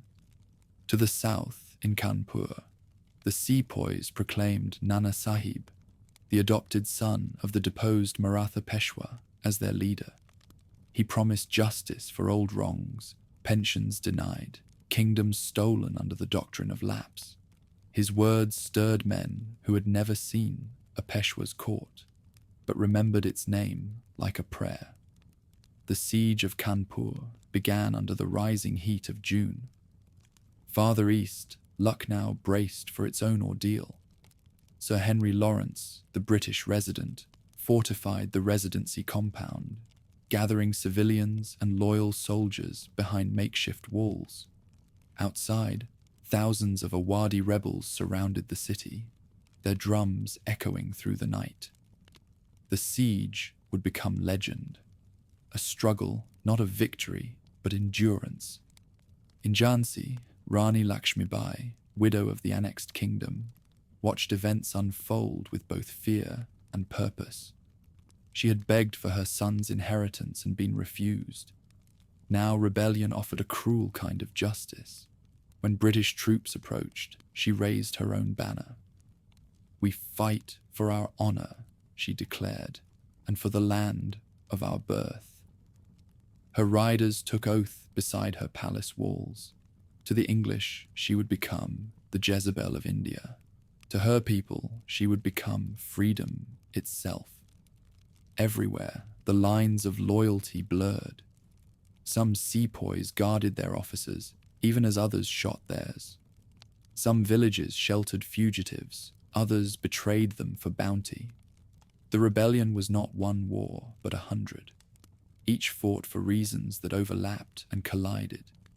Peasants rose against landlords, landlords against tax collectors, priests against missionaries, soldiers against command. India seemed to fracture and unite at once. The company's communication lines faltered. Telegraph poles were cut down, railways torn up, couriers killed on the roads. In Calcutta, Governor-General Lord Canning received fragments of news days late. Each dispatch was worse than the last. His council urged vengeance, but there was no clear enemy, only fire spreading through dry grass. By June, half the northern provinces lay beyond company control. The smoke of burning cantonments drifted over the Ganges plains. In some cities, European survivors barricaded themselves in warehouses, firing through windows until ammunition ran out. At Kanpur, a truce turned to massacre. At Lucknow, the siege tightened. At Delhi, British columns gathered on the ridge outside the city, their cannon aimed at the domes of the Red Fort. And yet, even amid chaos, patterns emerged. The rebellion's heartlands were the very regions most reformed by Dalhousie's hand. Awadh, Bundelkhand, the Ganges plain. The new order had broken the old without replacing its trust. The soldiers fought for faith, for pay, for vengeance. The peasants fought because the taxes had become unbearable. The princes fought to reclaim vanished crowns. What the British saw as treason was, to many, the return of memory. By the end of June, the company still held its strongholds, Calcutta, Bombay, Madras. But the air of invincibility was gone. The empire that claimed to have civilized India now found itself defending its own civility behind barricades. From the Himalayas to the Deccan, the monsoon clouds gathered thick and black, and thunder rolled across the plains. Beneath their sound, the armies of rebellion and retribution prepared to meet. The century of company rule had begun in trade and treaties. It now trembled beneath its own creation.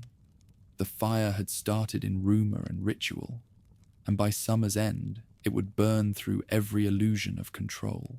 The monsoon broke over India as if the sky itself had joined the war. Rain flooded camps, soaked powder, and turned roads into rivers of clay. Yet neither side could wait for clearer skies. Delhi, once the jewel of empires, had become the rebellion's fortress and symbol. The British, encamped on the ridge north of the city, stared daily at its crimson walls and the domes of the Jama Masjid shimmering through gun smoke. Inside, the rebels proclaimed faith and vengeance. Outside, the company's columns tightened their grip. General Archdale Wilson commanded the siege lines, a patchwork army of Europeans, Gurkhas, and Sikh regiments drawn from the Punjab. Cannon roared day and night, shaking the ground like an earthquake. For every breach made by artillery, the monsoon mended it with mud. Fever killed as many men as bullets. Still, the assault in September could no longer be delayed. At dawn on September 14th, the bugles sounded. Engineers blew open the Kashmiri Gate, and storming parties surged through the smoke. The fighting that followed was not battle, but butchery. House to house, street to street, sabres against bayonets, neither side asking for quarter. When evening came, Delhi burned. The Red Fort fell without ceremony. The Mughal Emperor Bahadur Shah Zafar fled toward Humayun's tomb, where he was captured days later. His sons were executed at a roadside by Major William Hodson, who displayed their bodies as warning. The empire that began under the Mughals ended in that guttered dusk. Delhi's fall did not end the rebellion. It only unshackled the vengeance that had been waiting. Across the Ganges plain, British officers raised columns of retribution, mobile armies of infantry, cavalry, and cannon that left blackened villages in their wake. The word justice became interchangeable with reprisal. Anyone caught with a musket risked execution. Anyone sheltering rebels faced the gallows. The company's flag flew again, but it was stained by the smoke of its own fury. South along the Ganges, Kanpur lay in ruins. The siege there had ended with betrayal and massacre. European prisoners, women and children among them, slaughtered after a false truce. When British troops re-entered the city under General Havelock, the river ran red for days. Officers wept as they fought. Others did not bother to hide their rage. The Bibigar well, where the dead had been thrown, became a symbol, first of horror, then of revenge. Prisoners were tied to cannon mouths and blown apart. No sentence was too severe, no cruelty too extravagant. The rebellion had stripped all restraint from both sides. At Lucknow, the tragedy unfolded more slowly. The residency compound, under siege since June, had become a tomb defended by the living. For months, soldiers, civilians, and servants endured hunger and bombardment. The walls crumbled, disease raged, yet the defenders held. News travelled by rumour until, one evening in September, the thunder of guns approached from the east. General Havelock and Sir Henry Outram had fought their way from Kanpur to relieve the garrison. When they broke through, the survivors cheered, then fell silent, realizing that their rescuers were now besieged with them. Relief had become reinforcement in captivity. Winter brought a new army under Sir Colin Campbell, the last hope of coordination in a war that had become chaos. In November, Campbell's forces finally reached Lucknow, their advance marked by the boom of artillery echoing across the Gomti River. The rescue succeeded, but the city was left half in ruins, half in enemy hands. Only in March 1858 would it be retaken entirely, its palaces turned into barracks, its gardens flattened for parade grounds. The proud capital of Awadh was reduced to rubble, order restored, life extinguished. Farther south and west, rebellion flickered on in Jhansi and Gwalior.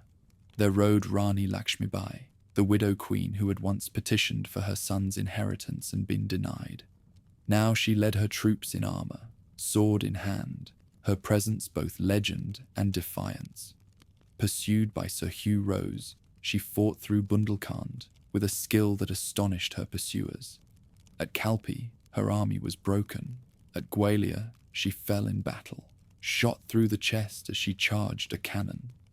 Even her enemies buried her with honour. To Britain, she was a rebel.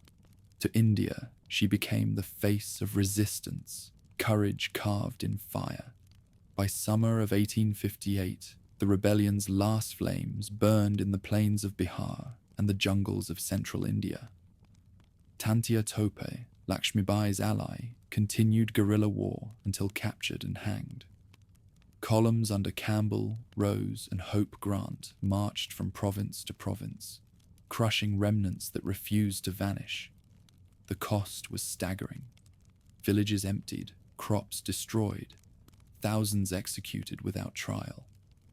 The rebellion, born in faith and outrage, died in exhaustion. In the cities, vengeance turned bureaucratic. Military courts sat in tents, delivering judgment by the hour. Sentences were carried out in public squares, the crack of rifles echoing against church bells. In Calcutta, editors who had once praised reform now demanded blood. Clemency is cruelty, one newspaper wrote. Punishment is mercy. The empire agreed. Even as order returned, the victory felt hollow. The company had regained its territory, but lost its illusion of permanence. Among the British, fear replaced arrogance. Among Indians, obedience turned to resentment. The two societies that had once shared an uneasy partnership were now divided by memory. The rebellion's graves lay unmarked. Its lessons could not be forgotten. When Bahadur Shah Zafar was brought to trial in Delhi, the proceeding was more ceremony than law. He confessed to little, pleaded for nothing, and was sentenced to exile in Rangoon. There, in a damp cell, the last emperor of India spent his final years writing poetry. "Do not bury me in foreign soil," he wrote, "for this is not my homeland." His wish was denied. His death in 1862 would mark the quiet end of the dynasty that had once ruled from the Atlantic to the Arakan. By mid-1858, the rebellion was declared suppressed. Columns returned to cantonments. The courts fell silent. Yet in the minds of those who had witnessed it, something fundamental had shifted. The empire that emerged was no longer a company of merchants, but a state born of fear, centralized, militarized, and absolute. In the parched fields of Awadh, the wind still carried the smell of smoke. At Delhi, the great bazaar reopened under the gaze of British patrols. The guns fell silent, but the silence was uneasy. What had been retaken by force could never again be ruled by faith. The British had regained the north. but at the price of innocence. The rebellion had ended. The reckoning had just begun. When the last columns returned from the north, India lay silent beneath its monsoon skies. The rebellion had been crushed, but the empire it had shaken would never be the same. Even London sensed it. The company that had once ruled a continent from a counting house was now too infamous to survive. In the wake of blood and rumour, Britain reclaimed its creation. The Government of India Act of 1858 ended 2 centuries of corporate rule. The East India Company, which had begun as a merchant venture under Queen Elizabeth, ceased to exist as a sovereign power. Its stockholders were compensated, its directors dismissed, its armies absorbed into the British Crown. A new hierarchy replaced the old. A Secretary of State for India sat in London, directing policy through a council. In Calcutta, the Governor-General became Viceroy, the monarch's personal representative. Trade had built empire. Now bureaucracy would preserve it. The transition was quiet but profound. Orders still bore the same seals. The regiments still marched to the same drums. Yet the tone had changed. The language of commerce, profit, revenue, efficiency gave way to the language of duty and destiny. Britain no longer spoke of shareholders. It spoke of civilization. The fiction of partnership ended. India was now an imperial possession. The first viceroy, Lord Canning, governed in the shadow of the rebellion. His policy, mocked at the time as Clemency Canning, aimed to temper vengeance with reconciliation. Land confiscated in Awadh was partly restored. Loyal princes were rewarded with new titles. Courts were restructured to include a handful of Indian judges. The Queen's Proclamation of 1858, read in both English and Urdu, promised equality before law and respect for faith. "We hold ourselves bound," it declared, "to the natives of our Indian territories, by the same obligations of duty which bind us to all our subjects." It was an oath of restraint and a monument to fear. Behind its language of peace, the reorganization moved swiftly. The army that had revolted was dismantled and rebuilt. Ratios were rewritten. Never again would Indian soldiers outnumber Europeans by so many. Artillery was placed entirely under British control. Recruitment shifted northward to Punjab, Nepal, and the frontier hills. The sepoys of Awadh and Bihar, once the backbone of the Bengal army, were dispersed or dismissed. Loyalty was no longer assumed, it was engineered. Administration followed the same logic. Provinces that had once reported to Calcutta were bound into tighter chains. The civil service, now a formal institution, not a patronage, became the empire's spine. A cadre of exam-passed Englishmen ruling districts larger than counties. Their letters home spoke of isolation and fatigue, of sunsets over rivers and files piled high. They were missionaries of paperwork, convinced that order was virtue. Beneath them, Indian clerks filled the offices, interpreters of both language and law. The partnership was unequal but necessary. Governance as collaboration under duress. Beyond the desks and drills, the landscape of empire transformed.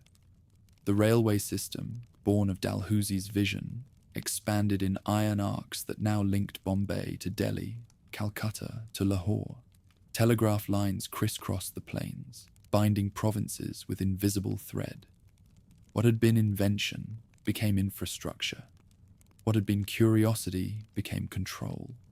Trains carried grain, troops, and gossip. Telegraphs carried command and panic alike. The empire became a network, as impersonal as it was efficient. The princes who had survived the rebellion were restored to their thrones, but only as tributaries. The doctrine of Lapse was abolished, yet its shadow lingered. Under the new system of indirect rule, Indian rulers governed their states under British supervision. Their armies disbanded, their revenues audited. Residencies sprouted beside palaces, each a quiet embassy of the crown. The titles of Maharaja, Nawab, and Raja endured, but the power behind them had evaporated. Their loyalty was now a spectacle.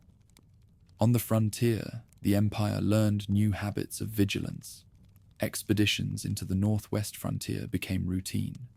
Ambela in 1863, the Black Mountain campaigns, and the endless skirmishes beyond the Khyber Pass. Each victory seemed to widen the border rather than secure it. In Afghanistan, 2 wars would be fought within 40 years, each ending with treaties written in sand. The Durand Line of 1893 drew a border that satisfied no one, a scar across mountains that had never belonged to any map. Within India itself, governance grew ceremonial. The British built cities to mirror their pride. Simla rose in the Himalayas as a summer capital. Bombay and Calcutta glittered with Gothic arches and gaslight. In 1877, Lord Lytton presided over the Delhi Imperial assemblage, where Queen Victoria was proclaimed Empress of India. The ceremony unfolded on a field of tents beneath a golden canopy, elephants draped in silk, vassal princes bowing in order of precedence. The empire celebrated itself as destiny fulfilled. To its rulers, the rebellion was history. To those it ruled, it was memory. Beneath the pageantry, the machinery of control deepened. The Indian Penal Code standardized punishment. The Education Acts produced clerks fluent in English and loyal to the idea of empire. Missionaries built schools, engineers dug canals. Census takers counted millions who had never been counted before. The Raj, as it came to be called, was both spectacle and system. Railway whistles, parade grounds, and the drone of bureaucratic precision. Still, in quiet corners, another current stirred. From universities and printing presses emerged voices that spoke of reform, representation, and rights. English education, meant to breed servants, had also produced critics. They read Mill and Burke, Shakespeare and the Vedas, and began to imagine India as a nation rather than an empire. The seeds were small and scattered, but they took root in the soil, watered by contradiction. By the 1890s, the transformation was complete. The British Raj stretched from Karachi to Calcutta, from Kashmir to Madras, a single administrative machine of rail, telegraph, and regiment. In London, politicians spoke of it as the jewel in the crown. In India, poets spoke of it as a mirror of loss. The company's age of traders and adventurers had given way to an age of clerks and soldiers, men who ruled not for fortune, but for permanence. In the grand hall of the Delhi Durbar, a British officer once wrote that, "We have brought peace to India." He did not hear the silence that followed, the kind born not of harmony, but of exhaustion. The empire had endured its reckoning and survived it, but something human had drained away in the process. The century that began with merchants at Surat ended with monarchs at Delhi. The flag that flew over India's forts was no longer that of a company, but of a crown. Its triumph lay not in the glory of conquest, but in the illusion of eternity.